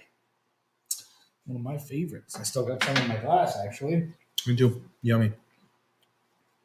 Goes well with the beer as well. Goes well with the cigar. This is a great. That cigar is $10. I wish I had 10 more. Well, you could buy them in a pack of 10. Whiskey A, I feel like Are you just serious? avoiding the question. Yeah, it's $10 a cigar. Those are Courtney's cigars. You thank her for it. Thank you, Courtney. I bought her a bunch, but she hasn't been smoking much lately. She's too occupied with school, I see. trying to better herself and, upstage me with intelligence. Whiskey A, I'm talking directly to you right now. Who Whiskey are A. you? Who are you? Are you coming from Instagram? Do you have an Instagram tag? Have we spoke before? We have not seen you on here before, so we're curious. We'd like to know our people. Sam, the Arturo Fuente Chateau, a sun-grown King T. Churchill. Nice. Ty, you don't want like some battered shrimp, you know? I definitely can't do a donair. I will have a little appetizer or something. I don't want those Appetizer. mushrooms. We got, Their wings aren't great. I need something that I don't need to get my fingers all shitty. you know, you said fish and chips, man. There's Never had fish and chips from them. Is it any good? I don't do fish and chips, so I have no idea. Yeah, I'll pass on that. I don't feel There's like they matzo sticks, zucchini sticks, taters, do. Nah. poutine, fries, onion rings, No, you know what? I'm good, bud. I'm good. cheeseburger. I don't think I would Their want a cheeseburgers burger. are bad. Yeah, that's what I'm going to say. Like, I'm not a fan of Joma's myself. That's Courtney's go-to, so I it's in our feel you, house man. a bit. But It's drunken Jomas is what we call it, right? well, I'm And the best confused. thing is, it's going to be 10 minutes and it'll be here. That's the thing. Jomas are time travelers. The only reason you'd ever order from them is because you can call them, "Hi, I'd like a large pepperoni and cheese." And like, okay. And you hang up the phone. I don't know why I'd actually hang it up because I don't have a fucking physical phone. You hit end on your phone call, and then the doorbell rings. Yeah. I don't know how they do it. They're insanely fast. I'm going to go turn on a light for Joma because I got about rounding up the 3-hour mark and then I'm done here. Even my stogie. Damn. Yeah. Damn. He's gone through 2 full cigars while I go through 1. We're going to purge. We're going to purge it again? Oh. So Whiskey A is never going to answer us. We're never going to find out who he is. Steven, I never had sweet sauce in a donair until I was posted to Halifax in '89. All you got in Edmonton was the cucumber yogurt sauce. Yeah, they put like sweet sauce or like their regular sauce. Boring. Sweet sauce where it's at. Donairs are apparently a big hit in Edmonton. They're a big hit in Halifax, and when a lot of the East Coasters came out here, I never had a donair till I got to Alberta. In Ontario, our big thing is shawarma. We had Shawarma King. When I went to school in Ottawa, there was a place, I forget the fucking name of it, but it was a little tiny hole in the wall, basement restaurant, no seating, tiny little desk, but tons of Polaroid pictures of college girls' tits. He would give free donairs if you would flash him and he could take a Polaroid. Yeah. I don't know how that would go today. I haven't been back to Ottawa in a long time. But, that was cool. So it was near the Byward Market. You go and order your shawarma and then look at college girls' titties and Polaroids, eat your shawarma drunk, and then go home. Shawarma? Yeah, shawarma. Yeah. Tell me more. Well, I was just saying that Donair's big in Alberta. I never had Donair till I got here, but it's originally from like Halifax area. First place I ever had it in my life was Lower Sackville coming from Halifax. We see your chat, Whiskey A. We just don't see you telling us who you are. Very secretive. Yeah, we want to know where you came from, Whiskey A. How you stumbled upon us. Tell us. I'm assuming you're Canadian because you got like a maple leaf thing going there and you said A. Yeah, who else says A? Yeah. You're not coming from Pennsylvania or anything. Scranton. The Woodford Reserve goes great with bacon-wrapped pork loin straight off the grill. The Woodford Who said Reserve that? goes great with everything. Who said that? PW. I'm Tackle doing it. Central. I'm going to do it. How much longer for my cigar, Ty? 25 minutes. Ben, you've been here for a while. You saw this going probably half hour. This will wrap up when the live is done. This was a big ass fucking cigar, Yep. man. 7 inches, 70 gauge. That's my jam, camping. Yeah, Oh, sitting at a fire. Sitting at a fire for 3 hours. Right? I look forward to those. Me too. We have a bunch of kick-ass wood staves from a barrel. I think it was, Yeah. I forget. We'll have to ask what it was. Yeah. I think it was a sherry barrel. And I have a camper, man. I sleep 6. Well, I understand we can do that on the fire here. Yeah, but we can go somewhere, all of us, dude. You know I have a like triple the size trailer. No. Yeah, it's in BC right now. Oh, dude. Yeah, Let's go to BC. It's Courtney's trailer, but still. Oh, we used to get Donair pizza from the place just outside of the base when we came home drunk from exactly. That's the point. Yeah. That's what it's for. It's drunk people food. I College just student ordered food. it, so like I literally have 15 minutes, and I'm scarfing down this donair. You couldn't put the special instructions to bring it to the garage. Actually, you 20 don't want minutes. anybody walking No. through there. 20 minutes, they're gonna break their neck. Yeah, I almost fell twice. 20 minutes. Make it a 20 rule minutes, not to I'm smoke done, cigars everybody. Bigger than me. Do we determine? I forget. This is gonna be insulting. I'm gonna ask anyway. What's your heritage, Tam? I forget. I think from Whiskey and the Six, live in Central Alberta. Name is Brad. Don't know what else you want to know. Okay, cool. Thanks, Brad. So you probably saw us when we were on Rob's show, and then you joined us, and you're here now. Thank you. We appreciate that. Yeah, Thanks for so joining you're in us. Central Alberta.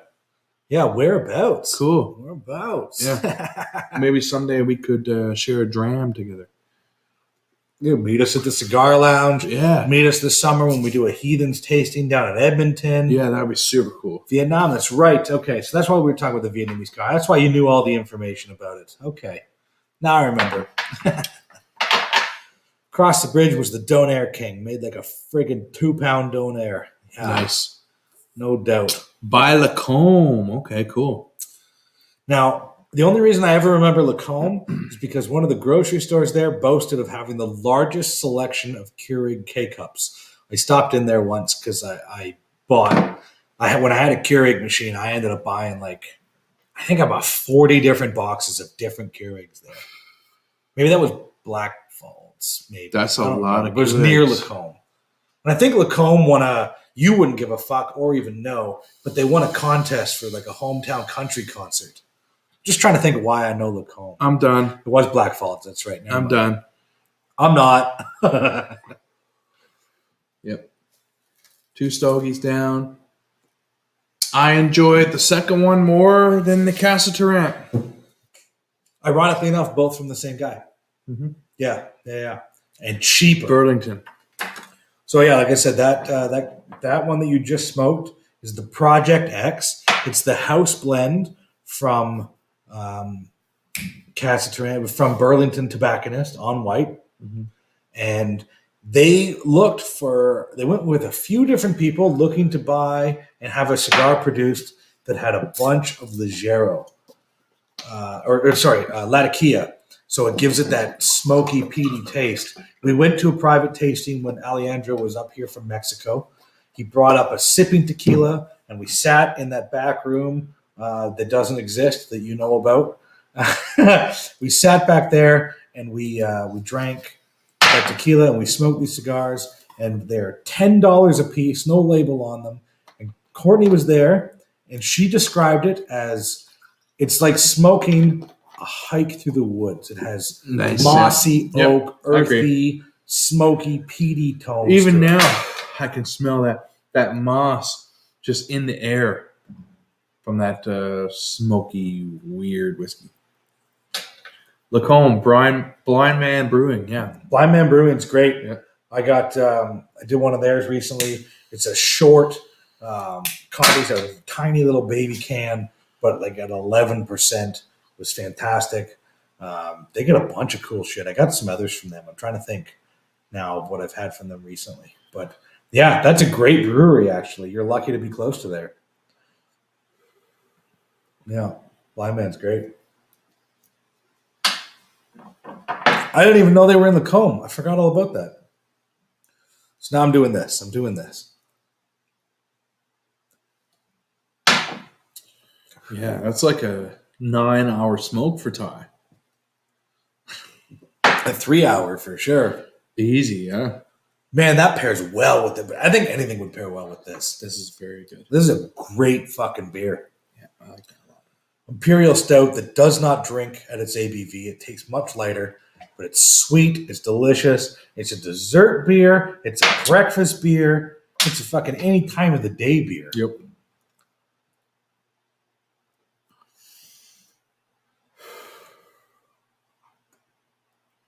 Yep, it is. It's quite lovely. man, I feel good. It was a good night. Good night, yeah.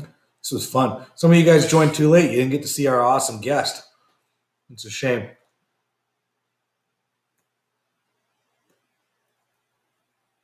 You got some, some people tell you to smoke it to the nub. Smoke it till you don't enjoy it anymore. Yeah, man. You don't Smoke have it to. is too hot, man. Yeah, you don't have to smoke it until we're someone else. I've had cigars that are longer than that Yep. that I've put out. But then I've had cigars that I was able to bring to the fucking cherry to my lip. That was good. My father, the judge, I brought it to the V, dude. I was like, there's nothing left to this. I can't.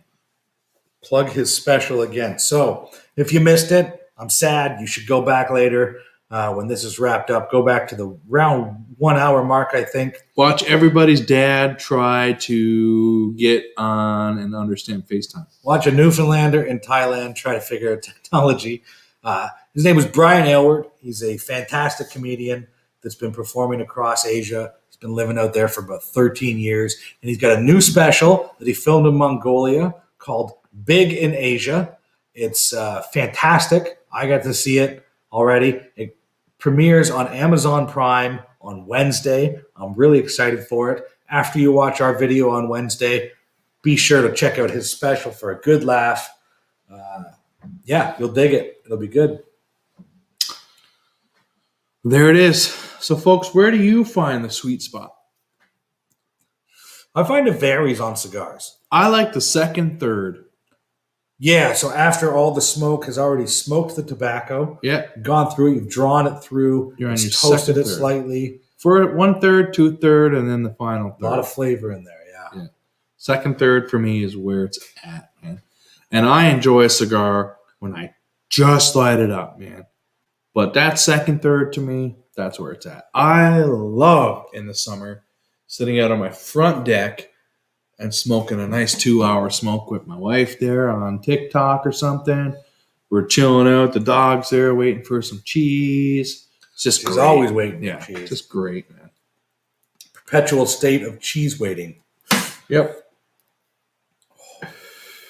I will say, like the cheese. I have quite the nicotine buzz. I don't smoke cigarettes. The only nicotine I ever get is from cigars, and this one packs a wallop. I could see that. Yeah, I'm not at the point of getting nicotine poisoning, but goddamn, that's rough. Yep. Has anyone had nicotine poisoning before where you kind of green out from the cigar? Because I have. Yep. I learned the hard way. I had to go lie down. It wasn't good. Now I know I'll try to, if possible, eat a big steak before. Yeah, steak, some onion rings, matzo sticks if there's time, a couple chicken wings, and then smoke your stogie. That's where it's at. After a big meal, once I rest and relax and digest a little bit, going out and smoking a stogie to me is a rite of passage now, right? After carving up that turkey or something. I'll tell you a story about the last time I got nicotine poisoning. Dave Robert. Is this Bearded Dave? I believe it is. Cool. Carry on, sir. I went to Dominican to meet up with Bert. I will butcher his last name. He's a Dutchman that lives in the Dominican. He's in his 60s, got a 22-year-old model girlfriend, and he owns a cigar factory. Vivaldi cigars, only available in Dominican and Sweden. Not exported to any other country. Very weird. However, so I met up with him. I ended up smoking 3 cigars in probably the same amount of time, in about 2.5, 3 hours. And I pulled them back. And we sat, we did a podcast, and we drank Mamajuana, and we smoked the cigars in his private cigar lounge, surrounded by thousands of cigars. It was excellent. I loved every minute of it. And then I couldn't walk straight. I was shaking. My knees were buckling. So I took a couple spoonfuls of sugar, pounded back some coffee. It was my birthday, and I had to go catch a fucking boat. So I got dropped off at the resort. I rushed through the resort, made it to the beach, passed out on a chair while everyone else gathered around me, picked me up, put me on the boat, and away I went. But holy fuck, that was nicotine poison. And then to go on a boat, my legs were already wobbly. It was a rough day, but I wouldn't trade it for the world. It was great. Yep. So I look forward to going Good seeing memory. Bert again. I've given you one of his cigars, actually, the Vivaldi's. Okay. I think I got maybe 2 left. I can't import anymore. We're just going to have to go to the Dominican and pick some up. And I got some friends in Dominican. yeah? Near Puerto Vallarta? Punta Cana. Punta Cana. Sorry, that's what I meant. Yeah. That's where he's at. He's at Punta Cana. Mm. Paul Walters. Tam says, first third's where I find subtle flavors. Absolutely. Second third, comfort zone, 100%. Last third, hit or miss. I couldn't agree more. Bang on. And Paul Walters, keep Paul Walters' name in your head, folks. I think I saw Paul for the first time yesterday on that Glen Burgie tasting. Paul's lovely. He's a good buddy of mine. I'm not familiar with the man. Yeah, he's a good buddy. And Paul Walters, pretty soon maybe we'll see some McMurray Malt Maniac stuff. Oh, that's Paul. Yeah, maybe Okay. we could get some tastings happening in Fort Mac. I told Paul that the Whiskey Heathens are 100% in support of whatever he's doing, and we would like to be involved in any way, shape, or form that he would have us. Well, all right then. Yeah, Paul's cool. When I dropped off the Glen Burgie, the last one, Yeah, that was from him. I saw it in the box. I went and got it at Paul's and dropped it off at your house. I know where you live, Paul. You can blame Josh for that. Nothing nefarious will happen. That's just a joke. Nothing nefarious will happen. If you have to say nothing nefarious will happen, something nefarious likely will happen sooner rather than later. 50-50 chance. Yeah. No, it's a 0% chance. You can sleep soundly tonight, sir. Well, Paul messaged me. He's like, "Did you show up in a mask?" I was like, "I did." It's like, I'm 6'1", 300 pounds. I got a black mask that I wear. I probably was wearing sunglasses at the time too. I look kind of threatening. You know? I'm very friendly and jolly, but I look Me kind too. of threatening, right? And when I was going into Whiskey Drop, same thing. I had my mask on. You had They didn't recognize us yeah, at and they didn't first. know who we were. And We they were just like, strolled in straight to the back. Like, oh, fuck. what's happening? straight to the back, beeline to the bar. I was like, I'm looking for Dave or Graham. Yeah, and they were like, and I took my mask down, stepped away. I was like, hey, and they're like, okay. Please don't shoot me. Yeah. Please don't kill me, sir. You can conceal quite a few weapons in those giant comfy hoodies. of yours. What I used to do is my gut. I've had a big gut all my life, so I would take little Mickeys of whiskey and I would put them under my gut and sneak them into events. Everybody searches around you. They don't lift your gut and check under it. Dude, I can fit a full 3 flasks under my gut. I would just put a 20 in my hand and say, hey, hope you're having a safe night. And they'd fucking don't pat you down. Pat me down. Go ahead. Pat me down. Lift my gut. No one's ever lifted my gut. Not once in my entire life has anyone lifted my gut. Yeah, Paul can handle us, man. I met Paul at a tasting, I think with the Keg and Cork, perhaps. A guest I plan on having on the show eventually, Mark Anthony out of Ontario, another awesome comedian. He's got a whole bit. He does it on stage where he hides a camera under his gut. And he even shows he can lift his hands up and it doesn't go anywhere. He's got to lift it and then boom, concealed camera. Yeah, dude. I feel like I can conceal this knife in my gut. With the sheath would be No, best. dude, no. It'd Ty, be safer. It'd be safer. It's unbelievable. It would blow your mind. I feel like I should show you, but that's for another show. Yeah, these boys, I want to have 2 of them on. They run another YouTube channel called Buffet Buds. I've seen that. Yeah, it's great. They smoke a different weed every episode and then go to a different buffet. 3 minutes for Donair. Speaking shit. of food. Yeah, their season 2 is launching. It's super hilarious. Love to have them on. They're drinkers and smokers. You can talk all about weed. Yeah, it'd be great.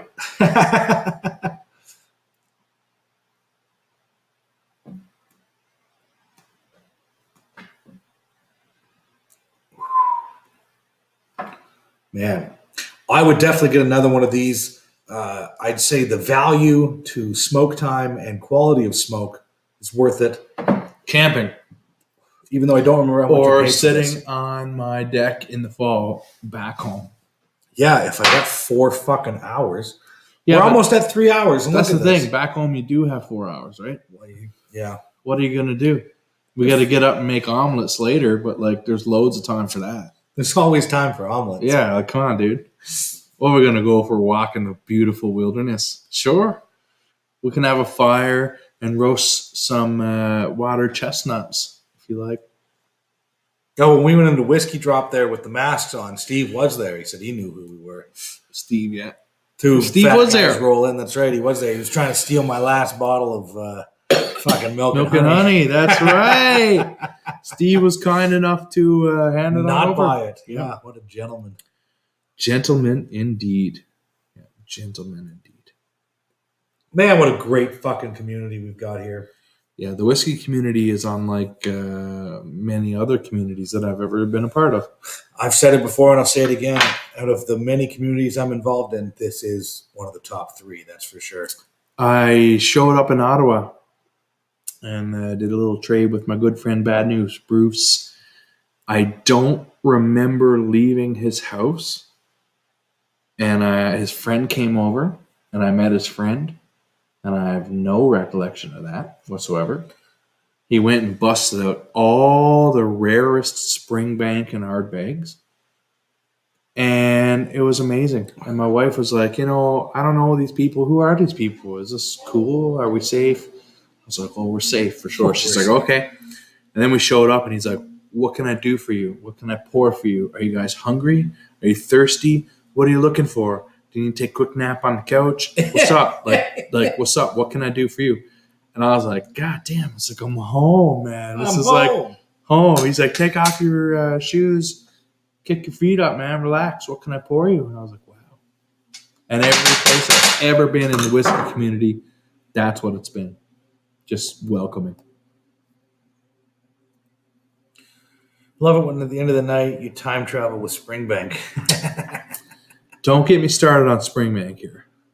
We don't have enough time left to start a rabbit hole on Springbank. I just poured a Springbank for Chris. Chris got me a rare bottle of Springbank back in the day. And I said, moving forward, I'll send you a sample of any Springbank that I open if I can remember. So I have maybe one more drink left of that Springbank 17 Madeira. It grew on me. Yeah? Yeah. Weird. Maybe I'll do a quick video and send it to you to add to our review.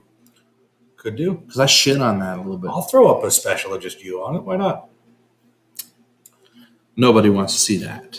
Oh, Ben says that. Oh, sorry. Tackle fishing. The knife community is really awesome too. I agree. So PW, here's what I got today. This is a DPX gear. Today, this knife, yeah. Well, no. I've had this knife for a long time. I'm saying so it was used today. I see. A DPX gear, lion steel blade, made in Italy. It's one of my favorites with the bottle opener on the back there. It's perfect. That's one of my favorite, good size, easy going, easy to sharpen, wonderful fixed blade knives. I love it. And then, like I said, I saw him. He posted. He's got this new badass. I think it's a paramilitary 2 from Spyderco. None of this means anything to you. Spyderco, another one of my favorite knife companies. I keep a fixed blade in a folder on the bag. That's my Spyderco. It's an Endura, but it's just like the police model, partially serrated, steel handle, nothing easy. Blood comes off of it nice and easy. But I love it. Spyderco is one of my favorites. I have a Spyderco tattoo. I have that tattooed on my ankle right there. Yeah, love it. Love knives. Love the knife community. My donaire just got delivered. You should go get it. I'm going to go get it. Okay. Oh, yes, I am. I'll be right back.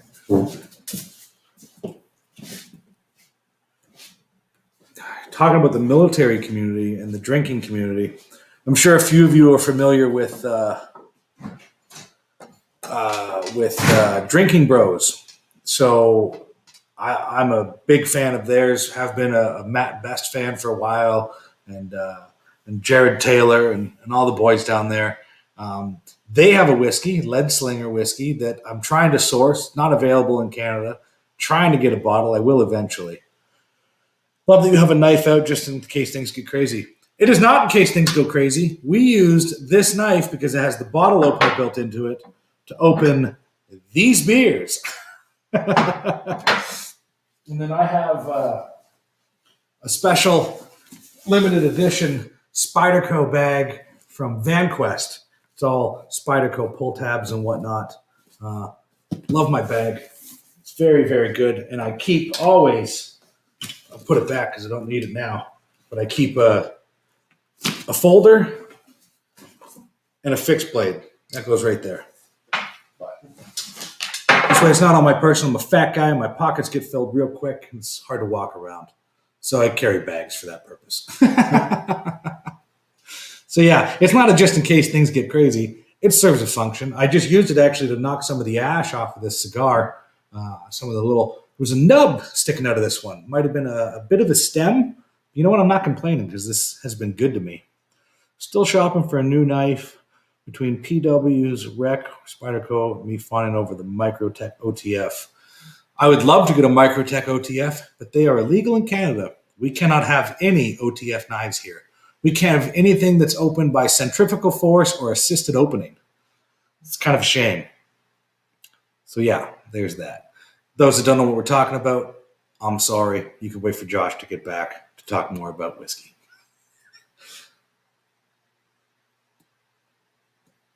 Yeah.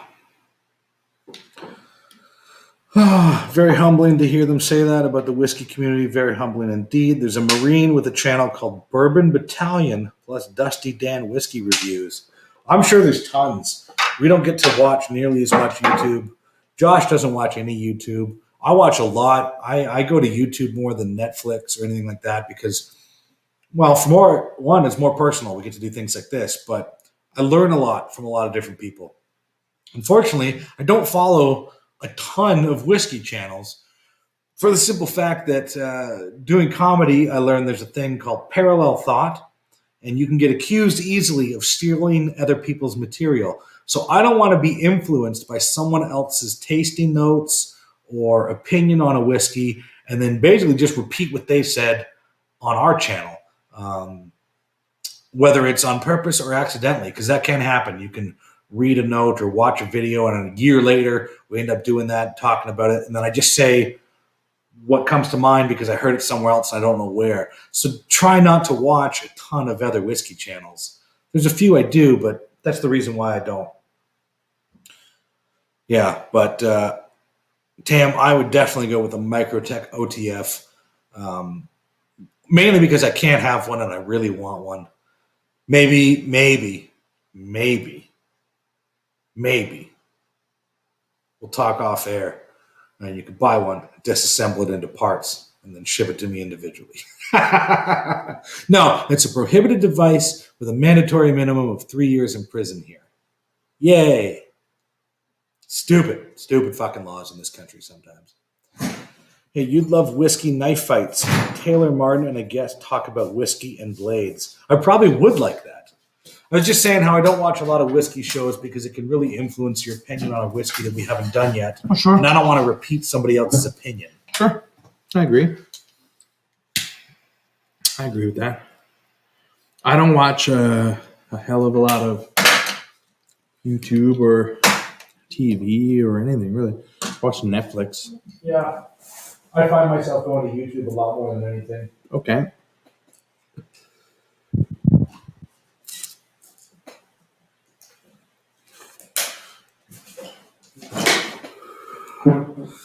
Now, this is starting to get hot. It took a long fucking time, 3 hours to be exact. Yeah. A long time to get there, but it's starting to get hot. Okay. Where's your donair? It's in there. Oh, okay. Well, Yeah, we'll wrap up. I got 5 minutes left. Okay, 5-10 minutes. We're good to go. Yeah. Yep.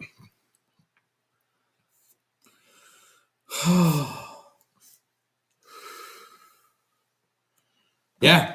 Well, guys, we've hit that 3 hour mark. Yep. Thank you so much for joining us. Thanks for watching us and our guest, Brian. I hope you enjoyed that. Yeah, that was super fun. I look forward to bringing on more guests, whiskey guests, comedian guests, different things like that, things that we're interested in, because that's to me, I don't know if you feel the same, but to me, it feels like that's the way these lives go. It has become more of a hangout session with our friends than anything. 100%. And we can only talk about certain whiskeys we have for so long. That's why our videos are usually under 10 minutes. Yep. We could only talk about Brook-Laddie Links. We couldn't do that for 3 hours straight. That would be stupid.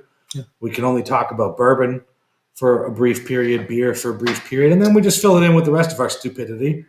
And we love it when you join us. So thank you so much for being here. We talk about our day.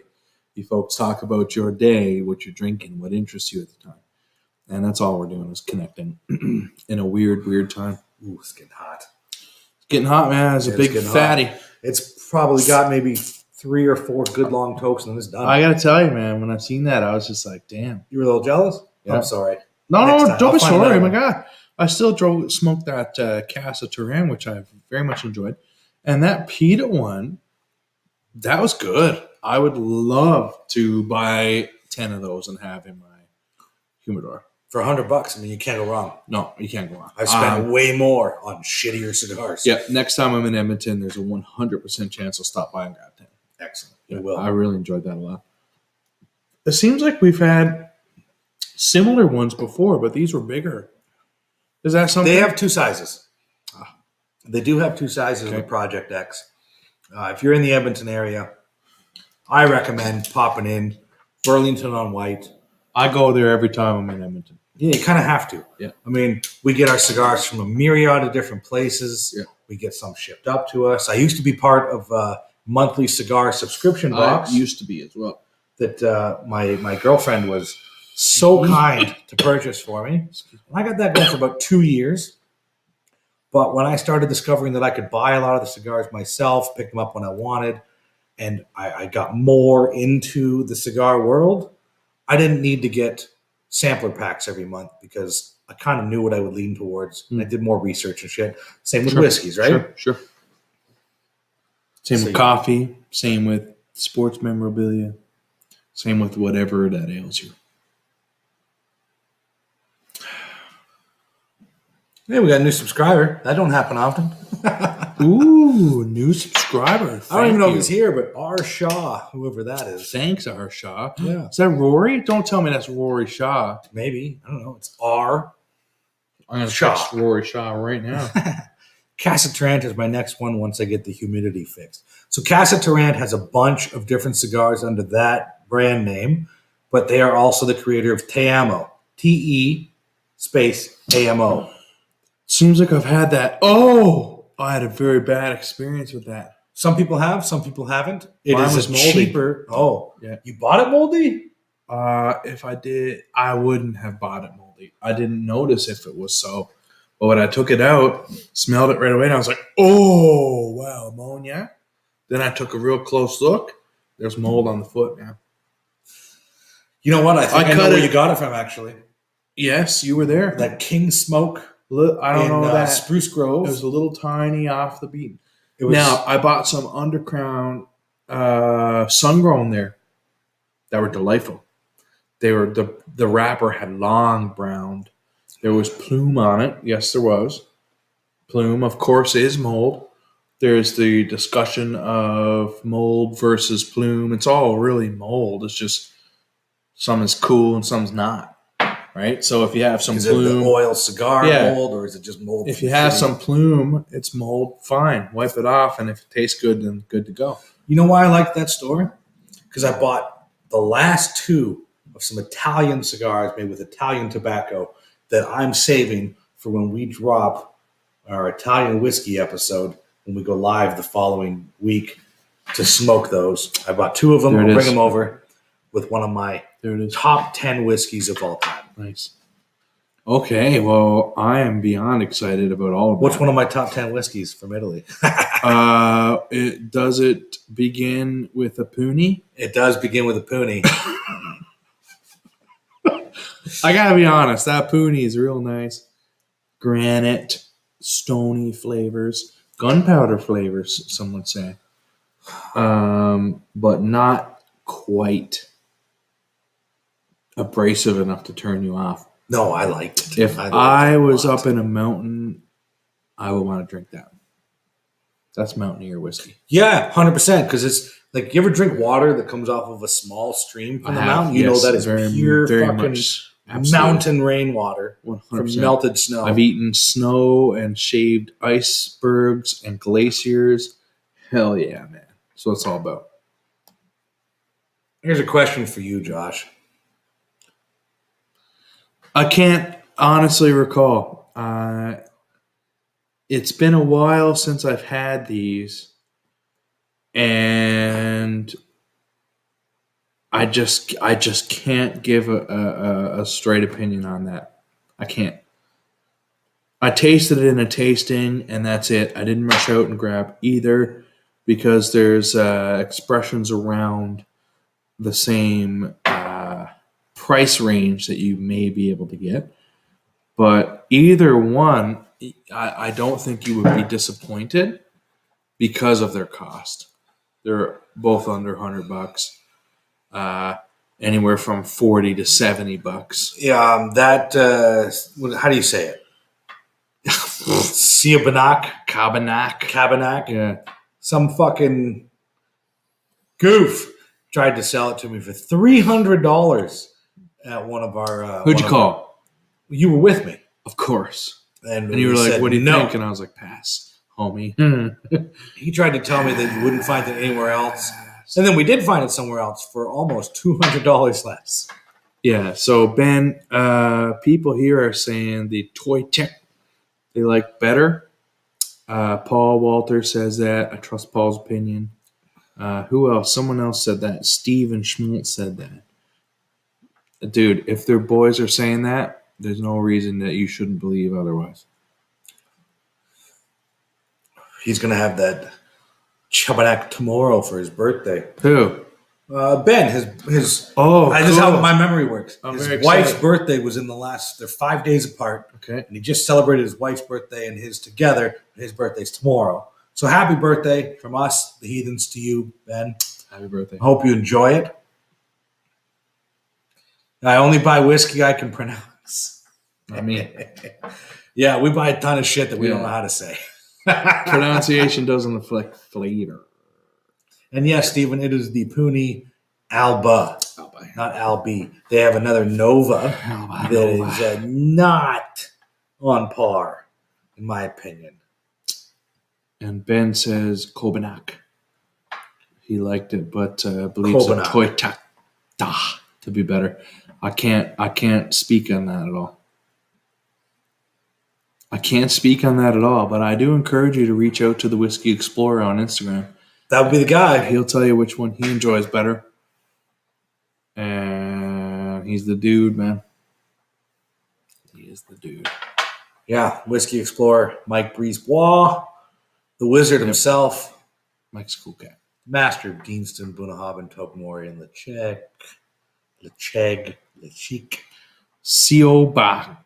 C.O. Bonk Batch? I have no idea. Fucking no. Yeah, sounds right to me, man. Sure.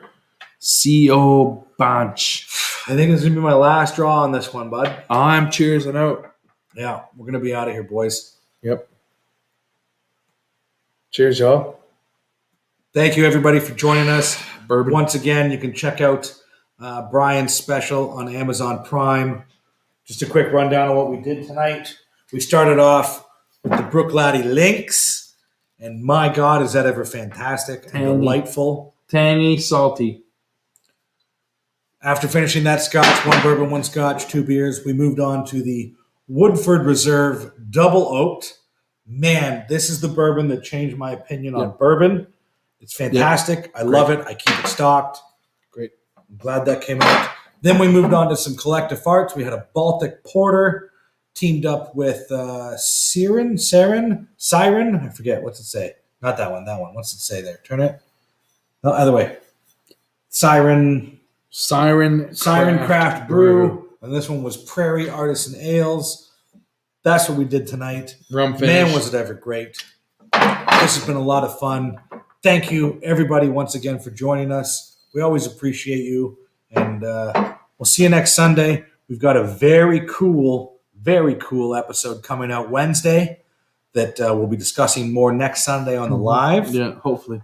Hopefully, if we'll we have get some information. get some We'll be people back to discussing us. it anyway. Yeah, either way. Yeah, we'll go live And again then, if we get the info. We're going to drop a weird, special, bonus, drunk, idiot episode of the Whiskey Heathens tomorrow at 10 a.m. because fuck it, why not, right? Why not? That's what's going to happen. Do So, yeah, that's it. Thanks again, everybody. We appreciate you. Thanks for joining us. And all I got left is a little bit of beer, so Oh, yeah, cheers with little tiny. that. Cheers, y'all. Cheers, Cheers, homie. dog. Cheers, guys. Happy birthday, Ben, on Tuesday. And thanks again to everybody that showed up. We appreciate you. And we'll catch you guys later.